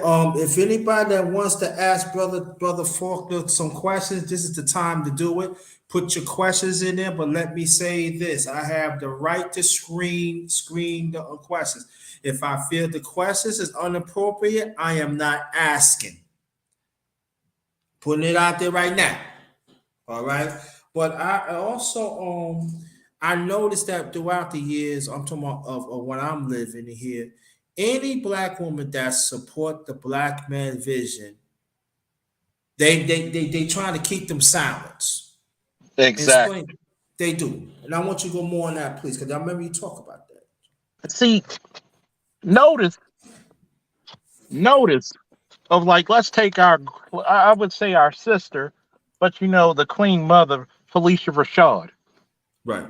when she stood 10 toes down for the brother, Dr. William Cosby, aka Bill Cosby, when she said they railroaded and they pretty much defecated on his civil rights. That's a woman with conviction. That's a woman who stood by her friend. It's fine. Wait a minute. You're going to tell me all these women Bill Cosby accosted, and he was there for years with this fine ass Felicia Rashad. Mm-hmm. Never tried her. And then guess what happened? You had a bunch of cronies try to come at her. But look what all Mm-hmm. the good sisters and brother did. They came around Felicia Rashad like a shield and said, if you touch her, Howard is done. Yup. If you cancel her, Howard is done. Those were brothers and sisters united that said if you do anything to cancel her, your college is done. And they Mm-hmm. backed down because that's what happens when you have a force united. Because somebody had the convictions to say and stand up for a brother in need and became a force multiplier. But we don't hear stories about that. We have many people who make money off of our dysfunction, off of our division. Mm-hmm. Why? Because they know if this black man and this black woman gets their shit together, there ain't a damn thing we can do about it. Yeah, I could tell you even in this space right now. And I know people saying it, but they not saying it. But I can tell you this, being in the space a long time, I could say it like this: how the hell Charles Faulkner doing a chopper with underrated? Exactly. Who the hell is underrated? Oh, I trust know me. that has happened, but see where you fail to understand this. Me and the old soldier, black Superman, we united. Yes, sir. Yes, sir. We united. So also we gotta understand this too. Oh yeah, I'm gonna hold this question off. Ask you your favorite music group You know what I'm talking about. I want you to tell us that. Why? I think it's no secret in this space who's my favorite music group and artist of all times. Yes. We got to talk about that Maze Freaking Yes. featuring Frankie Beverly. Oh my Yeah. God, man. I'm right here sitting in this parking lot, and this is. I'm gonna tell you one thing before I get into that. I'm gonna tell you one thing that burns my soul is when you have a young child with a bubble and the mother's not keeping that child. I had to literally, while you were talking, tell the brother to stop his car and point to the child in the street getting the ball. And I'm like, lady, that's your responsibility, man. It burns me up. Like, don't take anything out on the children. But I'm a stay positive. I'm gonna stay positive. But No, no, that no, no. means, I know what you mean because before we get to it, it was like I did shopping last month, and it was this again. I'm not knocking women. You hear me? Sister, I love black women. I'm with one, so I had to actually like this young boy was running around, right? And I know uh, that with this guy was looking at this boy. And so I had to park my car in another aisle. And I said, "What's the matter?" I said, "I need to go to the bathroom." While this woman on the phone talking about some D. mm, So I'm saying, your child is running around. He needs to use the bathroom. And you talking about some D? yeah, I said, "Oh, well, so could I take him to the bathroom?" Yes, I took him to the bathroom. I said, "What you gotta do?" "I gotta pee." I said, "You go ahead and pee." And I stand right then and there. And then the manager of the store, they said, "Yes, sir. Yeah, that is my card." And stuff. He said, "Okay." I made sure that I park. I said, "Thank you so much." I said, and I uh, said, "Where you going?" I said, "No, you gotta wash your hands." I was showing him to wash his hands. I said, "You gotta do it for 20 seconds. Get you a towel, dry them off, because you know." I said, "Because you know you heard of COVID." "Yeah, I heard COVID." Take the towel, you hold it, pull it in, and throw it in the garbage. exactamundo. That means his parent didn't show him that. And then I took him back there. I said, "Here's your child." I said, "You see that guy right there? He ran out the store. He was almost took your son. Yeah, But I'm a bitch motherfucker. I'm yeah. no good. I- I'm I'll this tell, and that." I'll tell you, it's crazy because there are so many black men who take care of the community and gets no credit for it. I remember going up to GameStop and I was with my ex girlfriend, my son, and her son, and it was a group of girls right out there by Taylor and Harper Road. Shout out to Fire and Ice, Fire and Smoke, cigar lounge, black owned by a black lady and her nephew. And I'm at the GameStop. It's about Christmas time. We're buying games for my son, her son, and myself because I'm a gamer. And this lady brought her daughters up to the parking lot to go fight. And I literally like separating them, like, yo, come on, go ahead before y'all get arrested. And the lady cussed me out, like, don't fucking put your hands on me. I said, okay, go in your car before I arrest your ass right now. What you talking about? And I showed her my badge. I said, now, I'm not telling you, I'm ordering you. Leave. Nobody wanted to break them up. Like, what benefit is it for to see women to go carry themselves in a manly way? You got a lot of men out there who we got to go back to our logic. And a lot of ladies out there, guess what? We need our ladies to go out there and to convince our young women that being a lady's better than being a boss bitch. They need to show you, we need to hold classes again to show you the power of the black feminine and the black masculine. Because I'm going to tell you, it's like the power of Grayskull when you invoke it.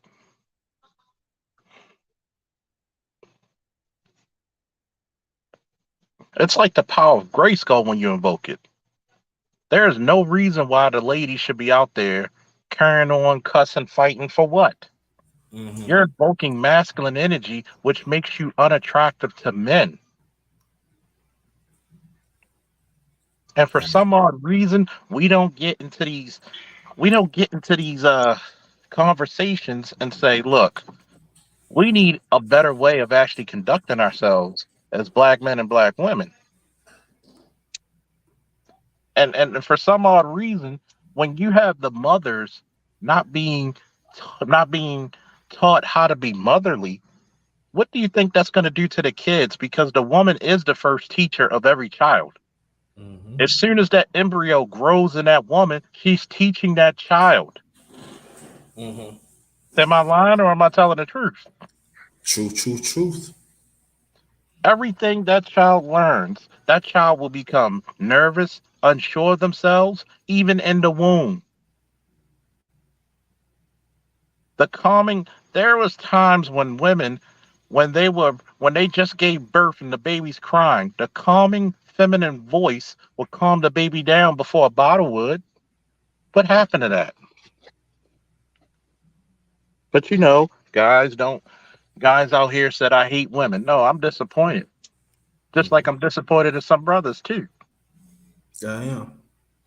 I But am. hey, anybody who got questions, come on, bring them. No Yeah, questions too hard. I just put questions chat now. Thanks. But before they put their questions in, brother John, tell them people about your favorite group Mace and why, please. And other you want to add other music Oh that you man, like? Go ahead.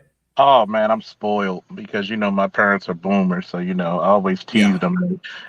I was like, y'all asses got the greatest generation of music ever. I mean, you hear Frankie and the boys going shoot doop doop doop doop. I mean, when he hits that note, one Mm-hmm. of my favorite. You're a Maze fan when your favorite song from Maze featuring Frankie Beverly is not "Before I Let Go," and when he hits that note. Mm-hmm. I played that for my wrestlers and they were like, wow, that man can't sing, he sings. Oh my God, did she just let Mm-hmm. that Mm-hmm. what is she doing? Go get Yeah. that ball, my kid, please.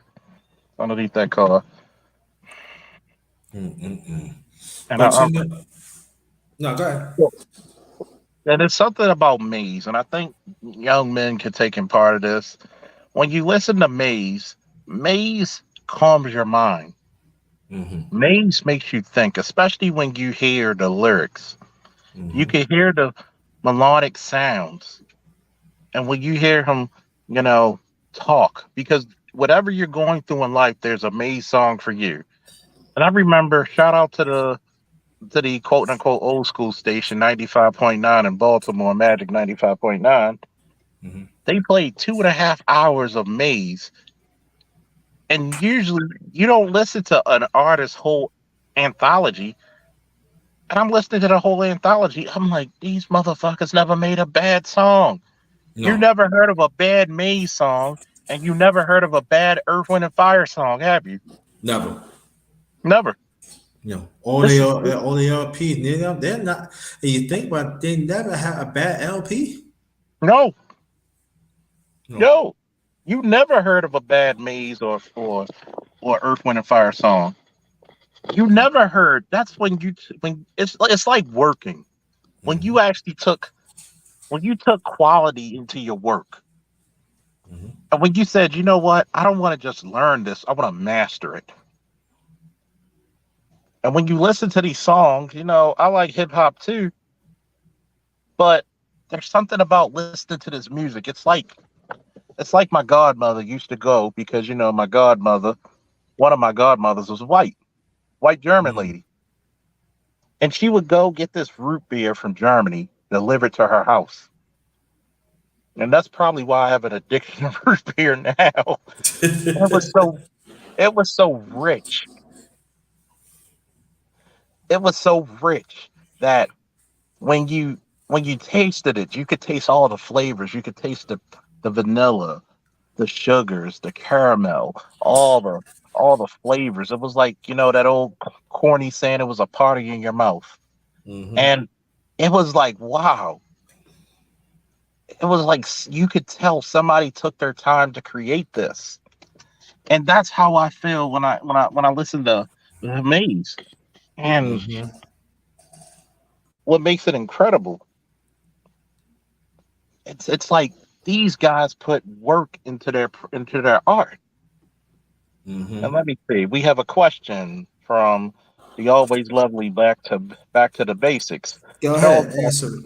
Charles Faulkner, what advice would you give our young ladies in her 20s desiring marriage and motherhood? That's a good one. That's a great one. The advice I would tell her is to treat yourself like a valuable commodity, because when you're at your 20s, that's when you are the most valuable thing to a man's life. If a woman really wants to be married, the first thing she has to say is not what a man could do for her, is what she could do for that man. Mm-hmm. I never saw a woman without a man when she said, I can galvanize your life. If she learns how to invest in a man, and when I mean invest, I mean into a man that's worth investing into. A guy you see out there in college and he's trying to get his engineering degree, guess Mm-hmm. what? Why don't you be the lady to cook his meals while he's studying, Mm-hmm. wash and iron his clothes? And that man will never forget you. And guess what? That man will bring you on to the ride with him once he's successful. See, especially for our women need to stop trying to be at the finish line waiting for the finished product. What you should be the lady running right beside him, handing him the cup of water to finish the race. Learn your skills now while you're young. If you're not a good cook, go to somebody's grandmother and say, "Hey, be humble. I don't know how to cook. I want to learn my wifely skills," Mm-hmm. and then invest in her. Be a good investment for a man.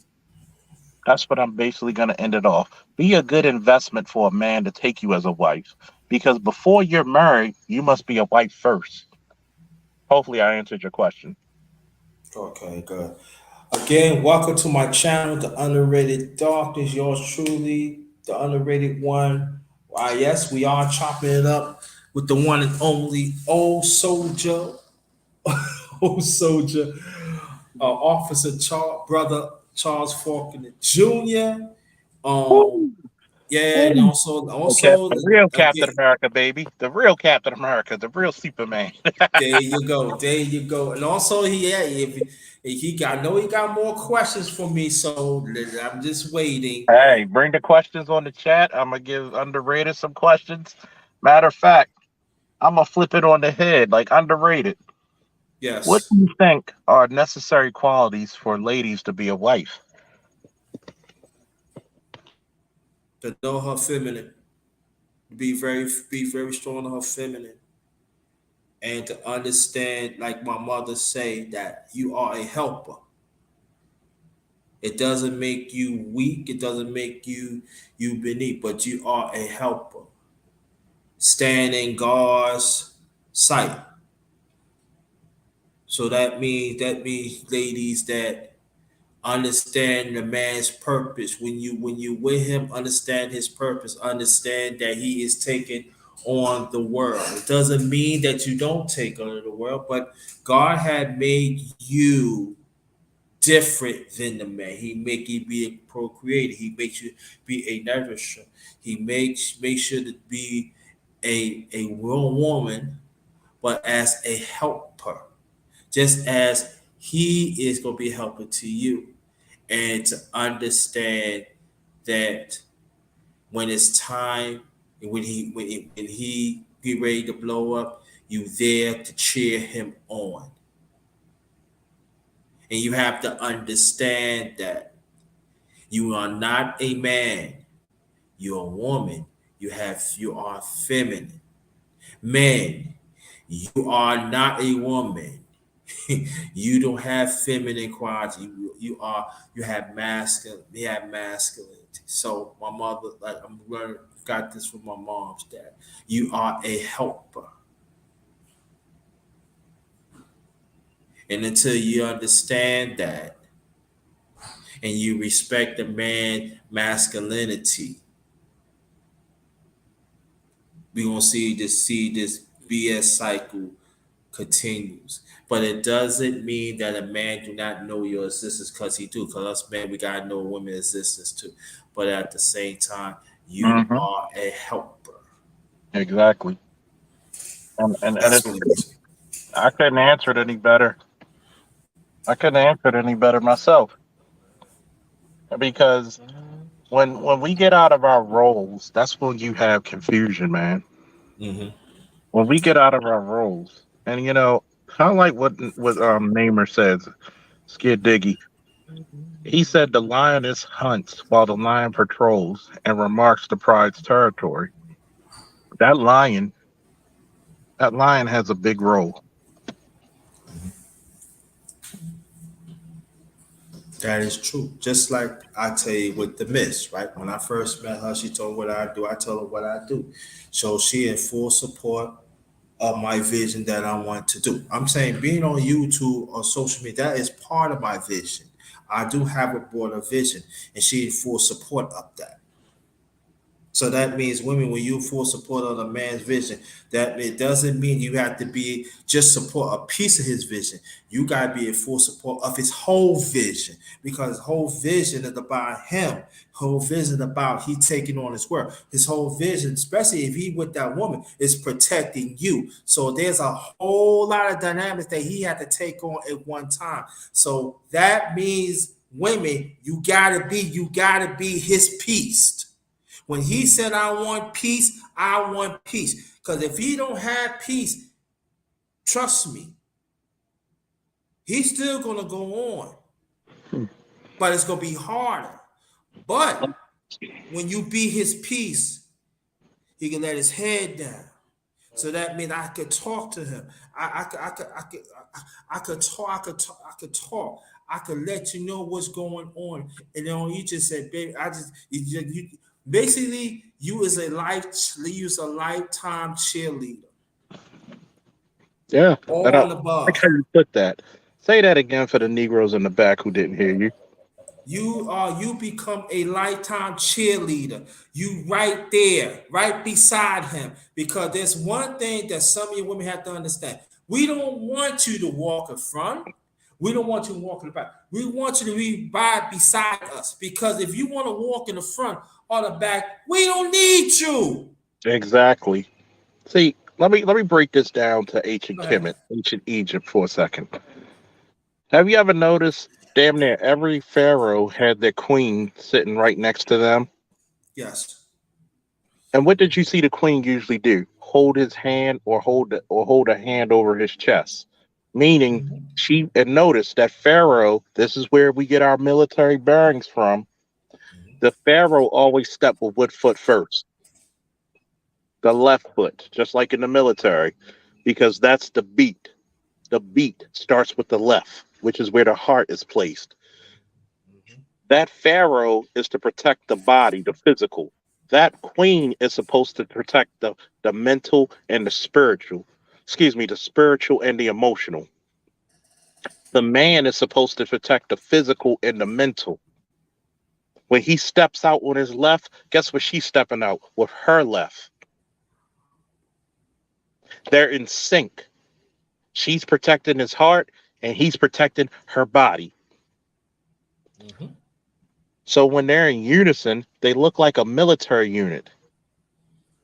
Notice they're side by side, but if you take careful consideration of what's being shown, there's protection on both sides.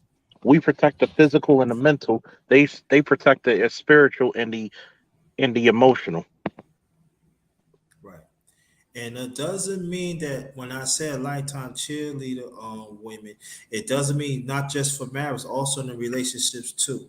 She had to understand that you are a lifetime cheerleader. And also the man had to acknowledge that too. You cannot abuse that either. So, matter of fact, when I just say that, brother, that just came to my mind too. I was thinking, I was liking it in the spirit of my late mother's spirit. Maybe it sounds crazy, but that's what it means to me, a lifetime cheerleader. That's what it means to me of my vision. If you cannot cheer me on, I'm just saying that as a man, if you cannot be there for the lifetime, I'm talking about through trials and tribulations. If you're not willing to go stick with me, I don't I don't want no parts of you because as a man, especially as a black man, I gotta deal with this alone anyway. Be a lifetime cheerleader, ladies. You'd be surprised. And it comes with that is peace. If you cannot give man peace, you ain't no good. That's just facts, man, because here it is. A woman has a very important role in a man's life. You could either A, make him feel like Superman, or B, be his kryptonite. Mm-hmm. Think about it.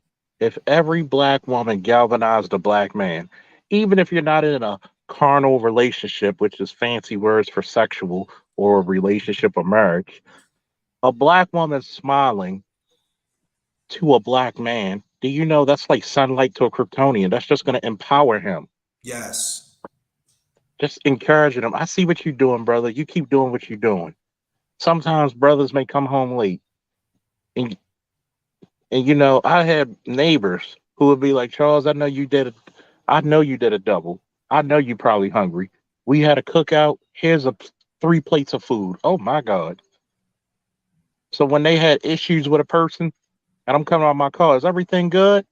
They were like, yeah, we good. And the guy her boyfriend was trying to be abusive about you know what he did? He backed down because we had that communal spirit.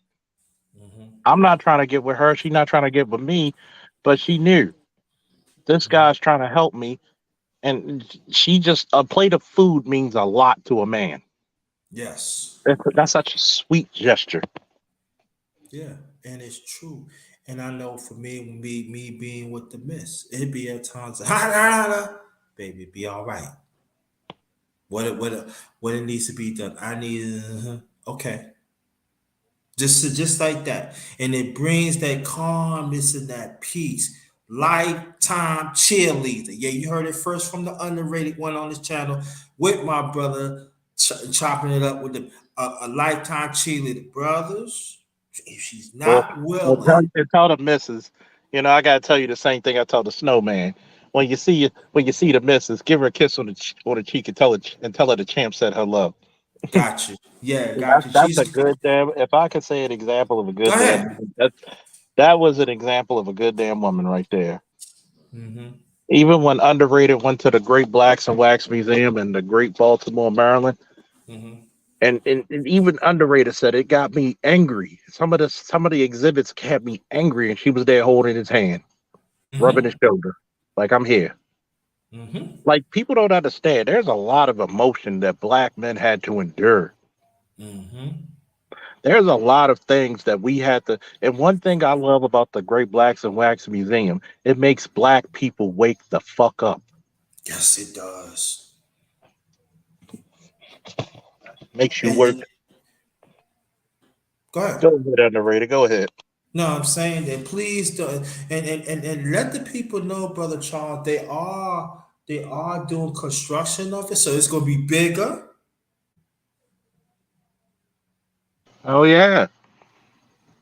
See, you got to go for quality, not quantity, but for quality. Quality, yes. So don't pay attention to the building. You go in, and it's life changing. And like I said, I cannot talk for black women because I'm not a woman, but I'm a man.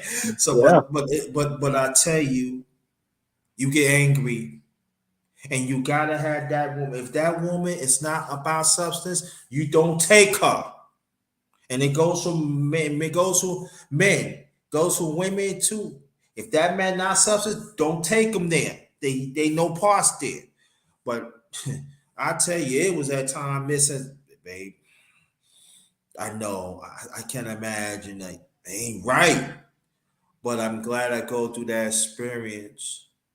So when you see me and Charles was in the picture, you have to understand that at that time I was calm. But in the back of my mind, well, us, and I'm not saying women was not enduring. Yes, black women was enduring a lot of things too. So let me put that out there now. So, for the black thing, where we had to still overcome, and it's like in your face. I said, "Damn." And these are the impossible times. That's what I'm saying. Us as a people, we are so resilient. Black men, black women, we are so resilient. And it gets me mad, brother Charles, that we know what we are made all about. There are people they made they copy example of us. The world copy example of us, y'all. You better understand that. And you can go more on that, brother Charles. To chat questions, please. Chat questions, please. You can go ahead, brother Charles.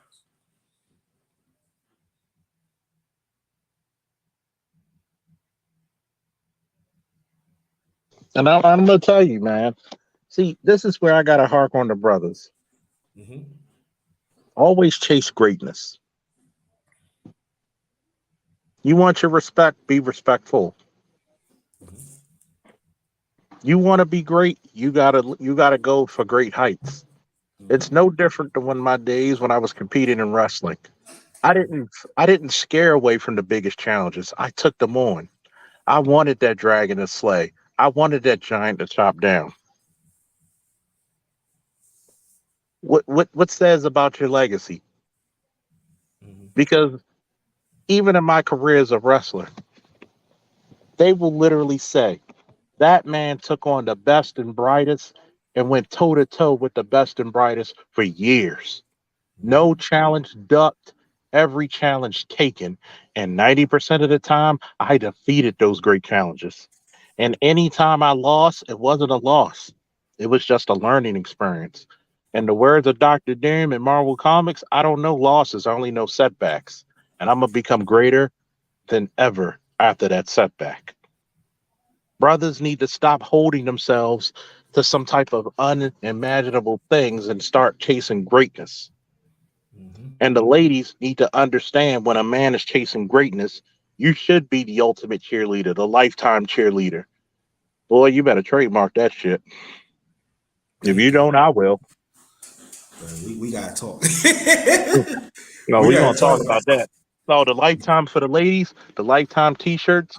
Hey, we're gonna split the bucks on that one. The lifetime t-shirts, sweatshirts, and hoodies are gonna be on the Underrated Darkness channel and on the also the Goddamn Law trademark channel, Charles Faulkner Jr. And we're gonna sell them and we're gonna share the results and we're gonna make money off of that one.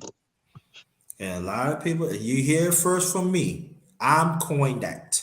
And Lifetime it's gonna cheerleader. guess what? I'll even do you a favor because you came over. We'll do 60-40 or 70-30 because you God, coined thank you. I appreciate that. We talk more. But now, it. now you see that people? Oh, black man, we cannot coexist. Oh, they cannot work out financial. Oh, they can. It could happen. You see this, right? But understand this though. It's out of respect. Charles, we Say that have for again. each Say that other. again. No, you can't say that without saying it again. It's out of respect of each other. That is very That important. Us as men. It's not about love. It's the importance of respect. Charles had to respect my sisters, and I had to respect Charles's sisters. But I'm gonna bring it home, brother Charles, and I want you to talk more about this. We respect each other' vision, but at the same time, the flight of the black man, probably his flight is different, and my flight is different, but the goal never stop changing. Is to lift the black man generational wealth and also provide for our families. Even though people say you gotta have kids, that is not true. I don't have no kids, but I can still provide for my family. Exactly. You never know. Guess what? Family is not just what you sire, but what you make it. I need to say that again for the Negroes in the back. Say it again, bro. Family is not just what you sire, but also what you make it. Yeah, exactly. Any question you want to ask about me, brother Charles, you can. People, put the questions down, please. Charles is waiting. I'm waiting for the questions, people. Please, no questions too big, no question too small. Please get this knowledge because this is rare when you have two brothers who's not worried about the gynocracy, who's not worried about, you know. Guess what? We're gonna put the high value before you become high value. You must be high character. Mm, Y'all getting Say some it game again. here. Say it again. Say it again, Before, bro. before you become high value, you must be high character. That's true. And let me tell you, I know I'm waiting for Coach Charles going to ask me some questions, but I'm gonna say this, and I don't have a problem to say that because I said this before on my channel. I come from a special education community. I witnessed stuff when I was very young. I ain't supposed to witness how the young black boy being mistreated in all levels.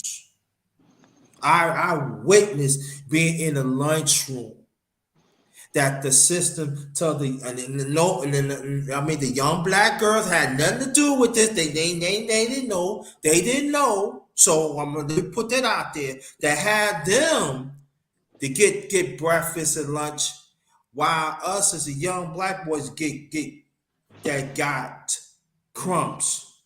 And I was in special ed. So that's what I'm saying. When we supposed to be in the class as a family, it wasn't like that. I also was part of that society that I had to have lunch in the classroom away from the other people. So we was isolated.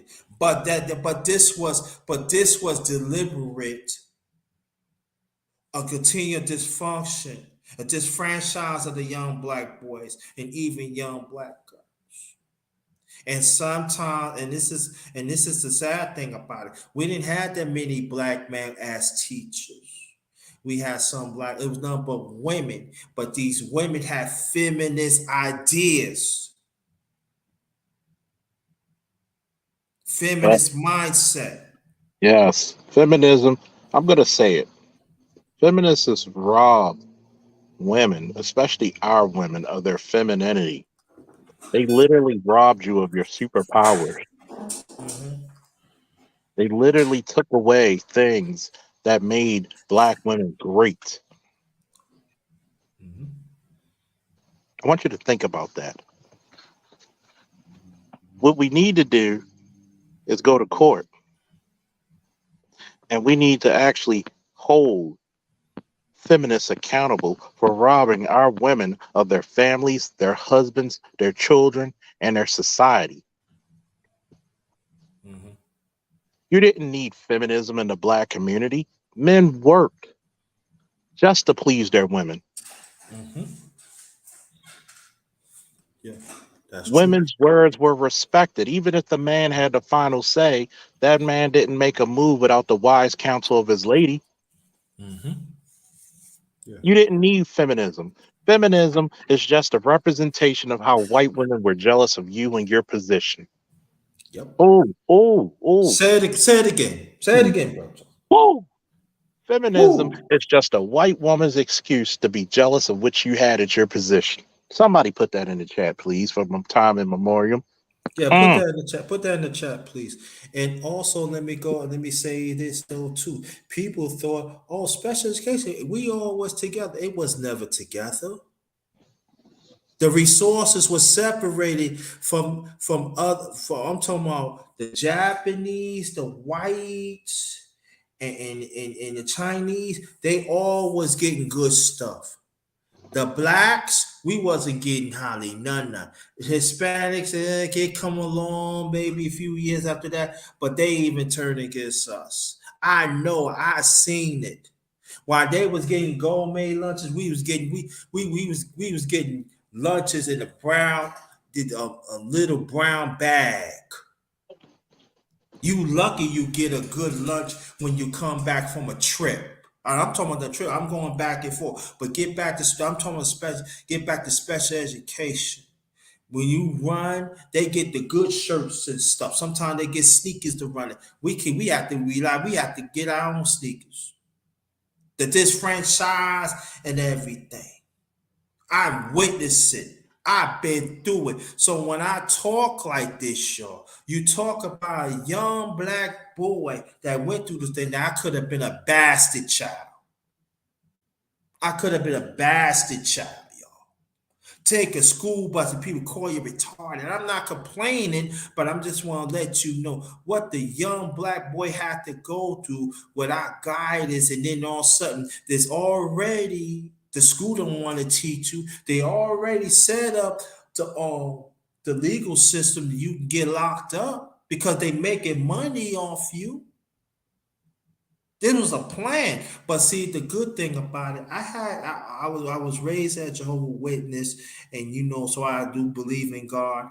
And also and also Black Panther was in my life. They live on the block. So I learned a lot of things when I was very, very young. I'm not saying that I was excused of it because I still had to deal with it. Let's say that as a young black boy, when I was 8 years old, I already know what the system is all about. Just about. And I'm talking about the elementary part. You know what? Shout out to back to the basics, man. You probably said it better than me when she put in the chat. Feminism is white women's jealousy of black women's position. It is. It It is. is. Mm-hmm. Think about it. That black woman had enough say in the house because black men were too busy. The black man said, "You know what? Black men played chess back in the day really well. Even in the barbershops, a good barbershop, you'll see a chessboard. Mm-hmm. The reason why the queen can run anywhere she wants on that board is because the king gave her the permission to do so. Mm-hmm. Damn, we dropping gems today. Yeah, we rock gems, man. We dropping gems. And that's just very, very important. You can say that again if you want, bro. The reason why the queen can go anywhere she wants on the chessboard is because the king gives her the protection and the permission to do so. Mm-hmm. See, a good black woman is not going to abuse the position that black man puts her in. But all of our detractors are not going to hear this. They're And not going to also, take this. and go more on your point, and they will excel of all levels of they feminine. Bingo. And that's what they don't want to hear that. Man, brother, every time I'm with Brother Charles, he be drawing things out for me. But see, that's what the beautiful thing about us as black men, to know each other greatness. This is greatness right here, fam. You are witnessing greatness. You better recognize that, y'all. You better share this out. This live stream here is a classic. It's a classic because you're not getting anybody who's talking about, oh, y'all hate black women. No, we're talking about we bigged up black women majority of the time, the good ones. Mhm. Yeah, we do. And also, I do want to touch on these men that are toxic, bro. Exactly. That we had to keep on going against and stuff like that. And I'm not gonna say it troubles me, but I can say like this in hindsight, and I'm being nice today. But you do, Wanda, but just thanks for coming. Appreciate you. But it angers me, brother, because the sad thing about it, some brothers in this space is giving them permission to pursue this toxicness, especially about our families, the role of the man, the black man and the black woman. And the sad thing about it, some of them are married and stuff because let's be honest, I was married at one time. And and it didn't work out and everything, but it didn't make me better, but it makes me a better person. But we got some men in here they toxic, but these are the same one. They got broken hands. You know what I mean, brother Oh yeah. Charles. See, the craziness about it is that we look at the black manosphere because, like it or not, and shout out to hallowed be thy name, Kevin Samuels, putting us on the map. The black manosphere is leading the entire manosphere. They get our talking points from us. Notice, majority of the men in our space were either in long-term relationships or still are, or once, or maybe even twice married. Mm-hmm. See, we don't have issues of getting women. We just want women to cooperate. And in hindsight, I'm like this. If you can't find a good black woman in America, there are good black women in the Caribbean, Brazil, Africa. And I'm like this. This is what I have to say to the black women out there. If you want a good black man, you need to go like Commissioner Gordon and go to the rooftops and put your bat signal out. You need to let that good black man that you exist, that man that you interested in, you got to make it sure that no woman can compete with me. I'm going to cook for this guy and show him how good of a cook I am. I'm going to show this man how much I'm on his level, how much I'm on his program. Like you Mm-hmm. said, a helper. Yes, a helper, and that's very I'm important. just peace. There's Mm-hmm. nothing else he's going to look for.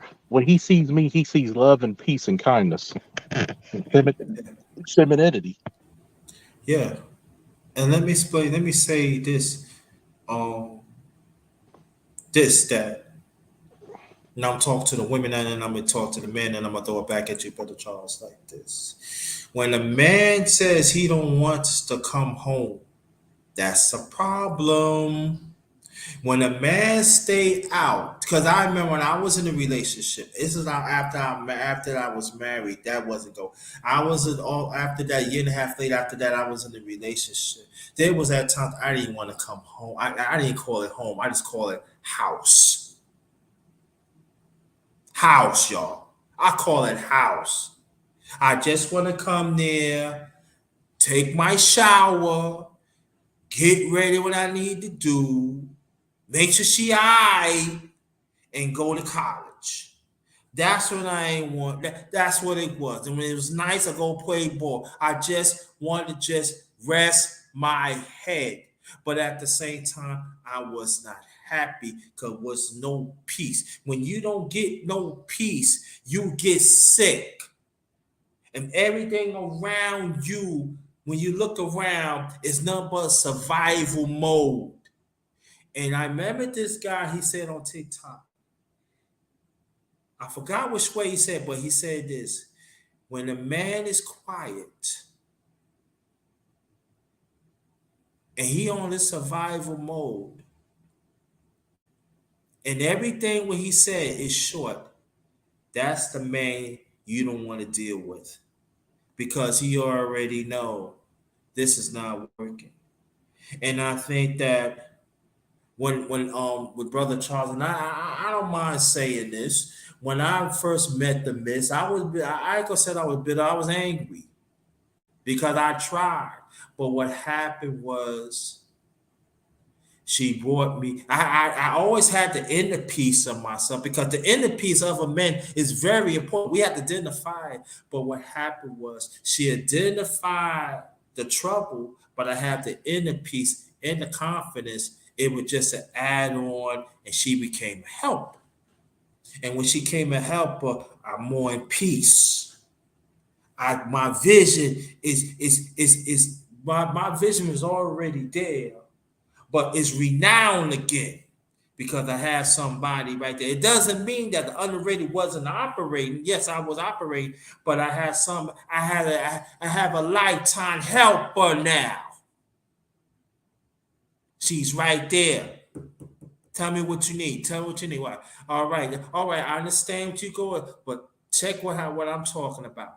You go to, and sometimes when you listen to that right woman, sometimes when they say certain things, it's right. Yeah, we gotta find out our own. But sometimes when they say this right, because they understand your peace. Sometimes, sometimes, out there as a man, we come home working double shifts. We should have men come home to something good to eat. Come home because there's something that men need to aspire to. Come home towards something nourishing, something that revitalizes us. Mhm.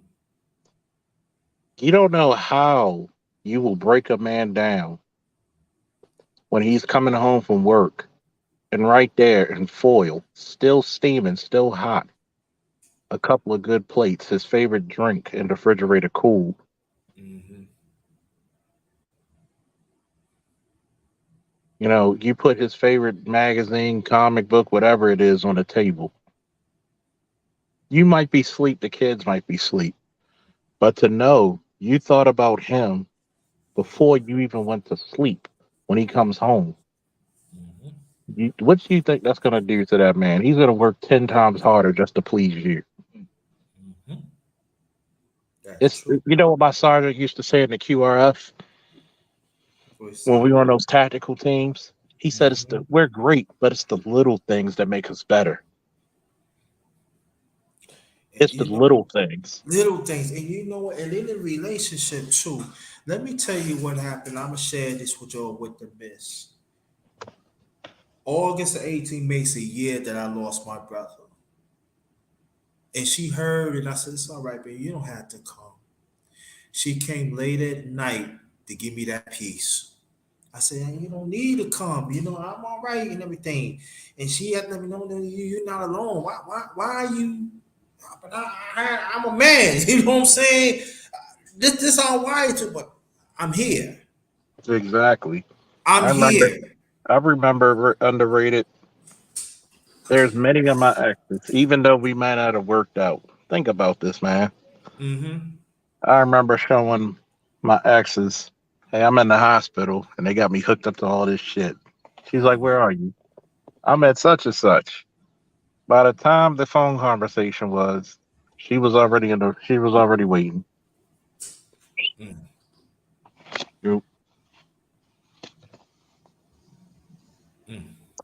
She was Can't hear you, think bro. about it. Think about it. Okay. As soon as the conversation was over, she was right there. "Oh, I'm here." I'm like, "You didn't have to come." "I know I didn't have to come. I wanted to come." That was it. That because I did the same thing I said. She said that way, but I know she. I said you have to come. I need to be here. That's it. I need to be here. I said okay, and that was it. Yeah. Any woman that will travel high, you know, hell and high water Mm-hmm. and say, "I wanted to be here. I want to come here. Mm-hmm. I need to be here." Think of that. Mm-hmm. Those are women that are not going to be without men. They not Think of how valuable it is.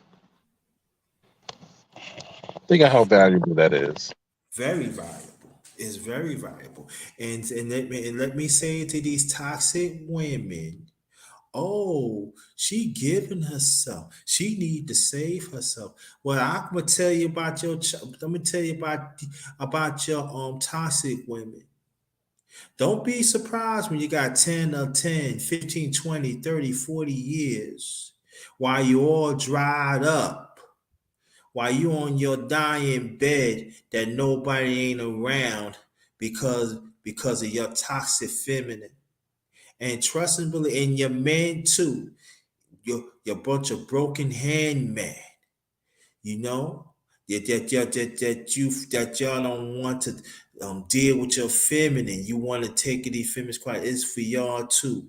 all that makeup you put in, all that digging up. There's your second hole that you want to talk about. Y'all keep on preaching about y'all want to be on dating coaches trying to tell heterosexual men like me and Charles how to be a man, and you go against God's purpose to procreate with a woman, stand by the women, and make sure hold down with the family with the woman. Something's gonna happen to y'all too. Because let me say this again, I don't want to be sounding spiritual, but I got to say this.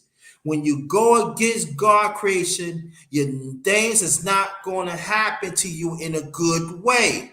You on the devil's side. And we seeing that. You can go ahead, Brother Charles. Questions, please, chat. Please, questions. I got a question for underrated darkness. Go ahead, bro. Go ahead. What do you say to a young man who's feeling like he's failing? What do you say to a young man who feels like he's at his wits end? He's going through school, he's going through military, he's going through training, and he's going through he doesn't have that energy. What words of advice do you have when he's going through his hero's journey of what to do? I would tell him this, say you here. You keep on trying. And then if I don't have the expert of military, I would turn them on. But at the same time, stay encouraged. I said, yo, you I see you a positive person. I see you know what yeah, you going through this right now, but you're a winner.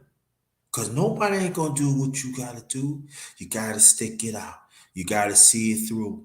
But I'm proud of you. And I'm right there every step of the way. I'm right here with you. Keep on. You could do it. Do not let this world suck you up. No, you could do it. You ain't that far away. You ain't that far away. You could do it. And I find out what's really going on, and I cheer him on. I find a certain things where he good at. Okay, this what you good. You stick to that. But at the same time, you could do it. I'm not gonna let you fail. Nah, you could do that. You had the potential. You can. I'll be right there all the time. That's what I do. Sister Alexis, thank you. Thank you. Don't be afraid to ask questions. Anything that's burning on your heart. I'm going to try to give you the best possible answer we can give because right now this is a learning moment. You're seeing greatness in a classic at work. You're watching the Mona Lisa get painted right now. You're watching the Golden Gate Bridge being built. You're watching black men go through not a struggle but a solution. You're getting what you need to get. This goes for the ladies and the men. We all Mhm. have questions, and we're here to answer them. But I do want to say this, Charles, that being in the space for a long time, I felt that my vision was not being meant, not because of not being listened to. And I'm not saying that, oh, you everything I said is okay, but I felt that I was not being respected. But at the same time, too, that to me, that was part of my growth. And I have to understand not everybody is ain't gonna understand you. Not everybody ain't gonna understand what you have to overcome. So that means that I always consider myself the number one grinder. I always consider myself that I have to overcome things because I know because nobody can get a shot. I had to always get it on the grind ever since I was little. But I learned that from my parents. Get it on the grind. So when I came up with a number one grinder, my life is always on the grind. My I was never was like mentioned on the top. My thing was always on the grind. That's what I understand people. That's what I fight for people hard. The ones that get pushed away. I'm champion for them. I'm not saying that any black man, black woman, you work hard, you should reap the benefits. But I'm just saying, but not stepping over the backs of the ones of the misfortunate ones. You don't do that. Because things are not happen. Because the same thing that God's giving you, He could take it away from you. You have to understand you're there for a purpose, a bigger purpose. So I'm always going to be the number one grinder. So in this space, I'm always going to grind. So I'm always going to be, the people going to put me in the eight ball. It's all right. I'm good behind the eight ball. But when I rise up, though, and when people understand me, y'all come around along with me. And it's all cool. You know what I'm saying? Because all that, all y'all what y'all saying in this space, all that stuff, y'all disrespect what me and Charles is doing, and a few others in here. Y'all can, your time is going to come. You're going to come to a ship stop. And, and I'm going to say this, none but the righteous one's going to rise up. I'm a full believer in that. But we got to stay in this righteous ship. We got to hold on tight to that. Because our time is going to come. See, because their time is going to be up. Because the wise is waking up now. And I put it back to you, Charles.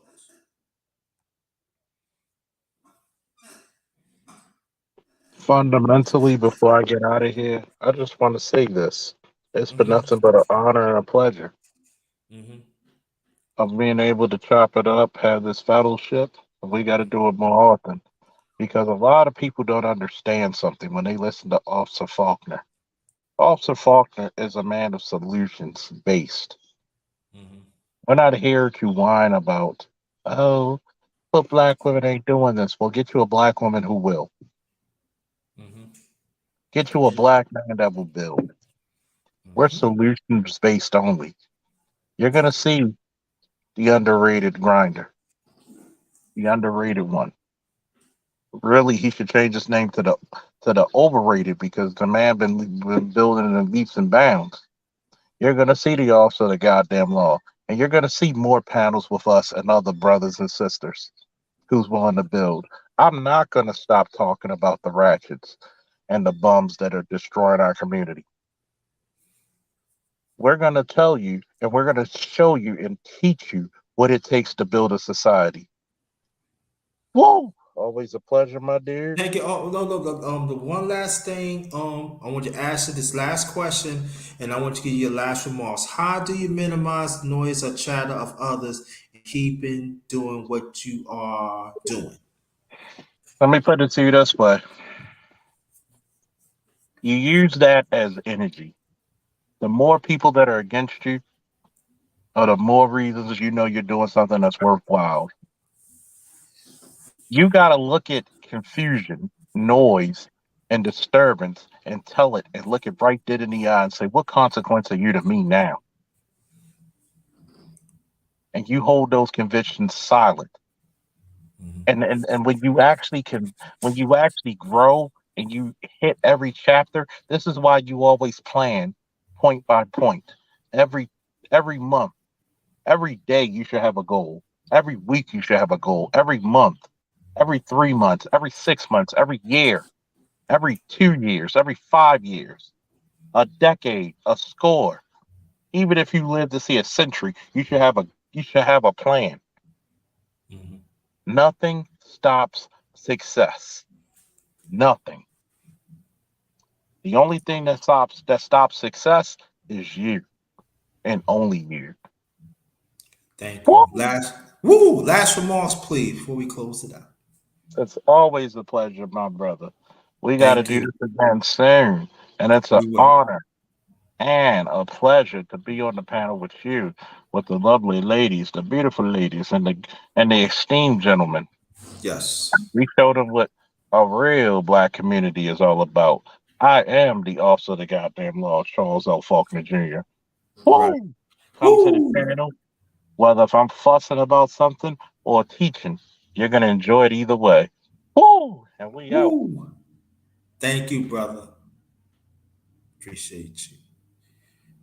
I'm gonna say last thing, few last things that let me cut the camera on.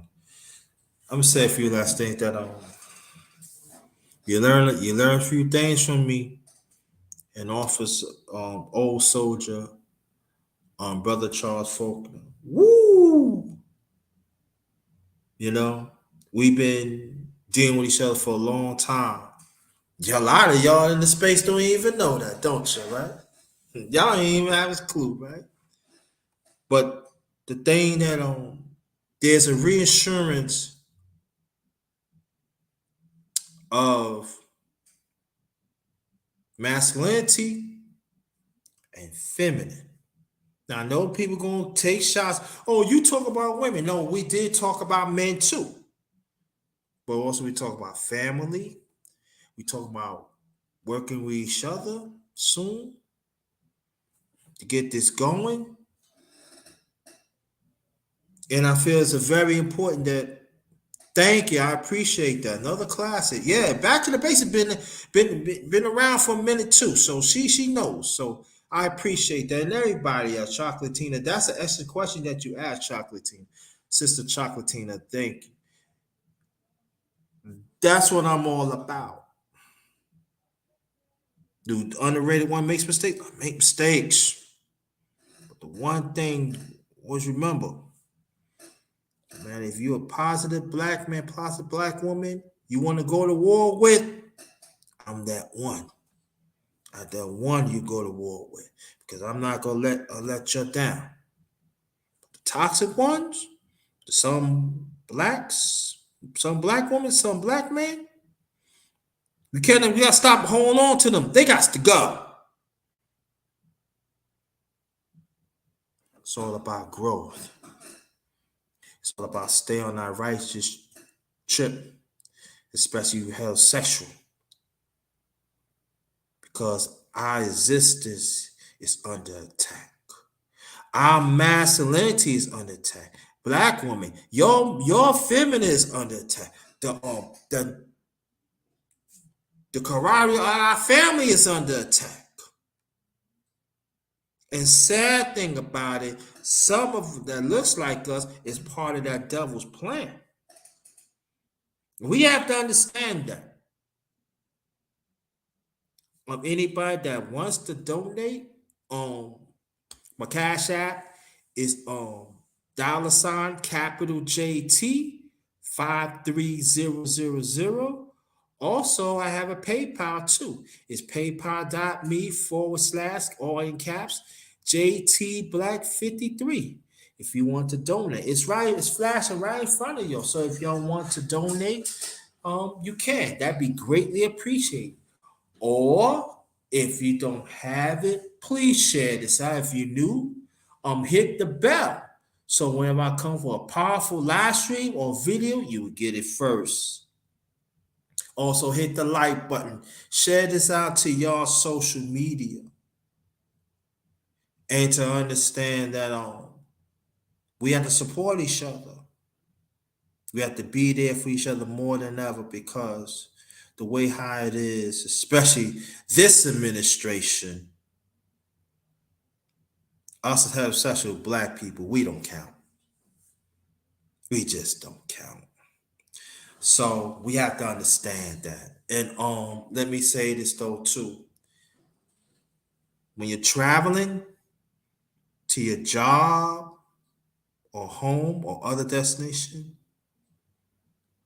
just understand, take extra safety precaution out there, because the climate out there is real and it's dangerous, and we don't want nothing to happen to you.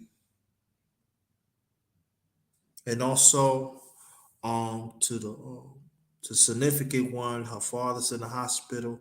Please pray for him, for the family. They go through tough times. And also back to the basics, she's going through a tough time, y'all. If you have an email or telephone, please reach out to her. It's not no joke to be losing significant, use loved ones back to back. It's hard, y'all. Especially when you um work within righteousness. So pray for these women and pray for these queens and their families, y'all. They need our support. They really need our support. And anybody that suffer a loss or suffer illness and everything, and you down, but you're trying to do the right thing, and they not there. You pray for them too. Even the men that live by themselves like me, I need prayer too. You know, I go through my thing too. Pray for us. And especially women that live by themselves too. Yeah. Pray for them too. And pray for the women um that also single parent holding it down, raise the kids, but still respect the men. And even men that are single fathers. Pray for them too. Pray for them too. Pray for the righteous ones that willing to stand up for that righteous chip, even despite that we are imperfect. And stand up for our people. Stand up for our people, y'all. Because the way how this unrighteous ones, they don't want us to be part of the human family, y'all. They don't want to announce that we the original people, y'all. I'm keeping it real. So we have to stand firm, y'all. And only so it's gonna be just a few of us. So outside space, I don't care what people think about me. Inside the space, I don't care what y'all think about me. But the one thing y'all can never say, the underrated one is straight up. And sometimes I don't get it right sometimes, but I'm gonna get it right. But when I stand on my righteous core, when I stand up being a man, I'm a man. And I respect women. I respect black women.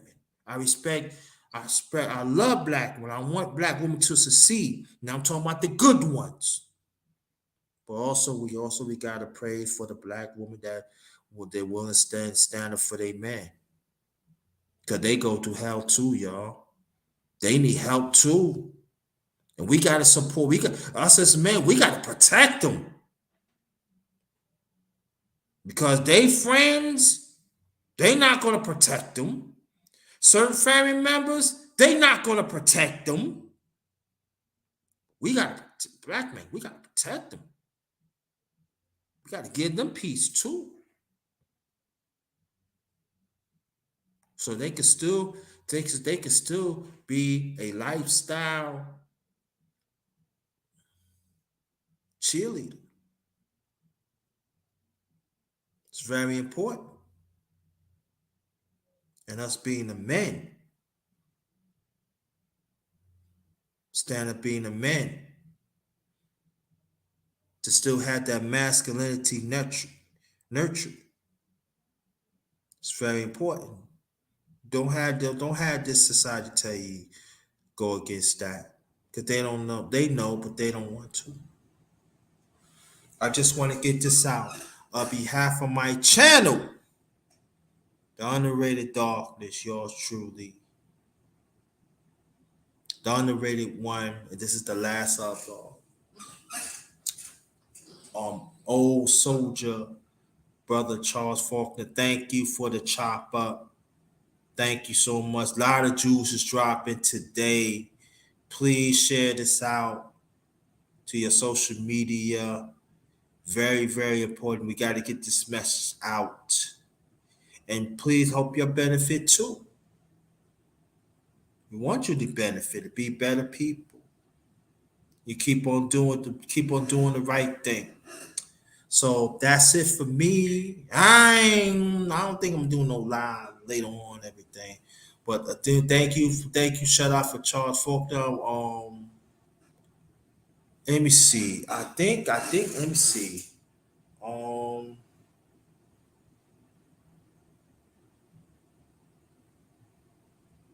hold on. Before I go, let me see. Hold on, family. Hold on. I'm gonna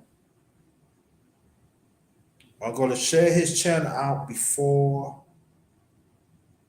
I leave here.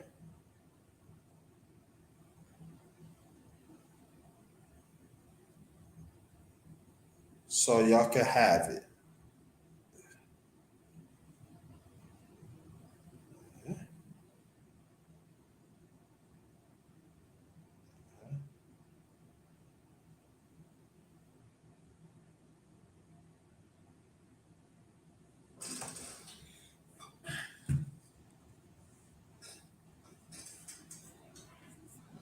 There it is. That his channel right there. So I want y'all to swipe that up. That his channel. I want you to subscribe to it. That'd be greatly appreciated. I'm sorry. Subscribe to it. Greatly appreciated. There you go. There you go. You see. Thank y'all. Again, thank y'all so much. Very much appreciated. Let's be good to each other. Let's keep on fighting for that righteous chip for ourselves. If you having a significant one, man or woman, the opposite of sex, fight for that, fight for our families, and stand up, do right. There's always a price to pay to do what's right, but stand in it, and you always going to be a winner. Stay blessed, stay blessed, stay blessed. This is the last of the chop up with Officer Brother Charles Faulkner. Good evening. This one is Ghost.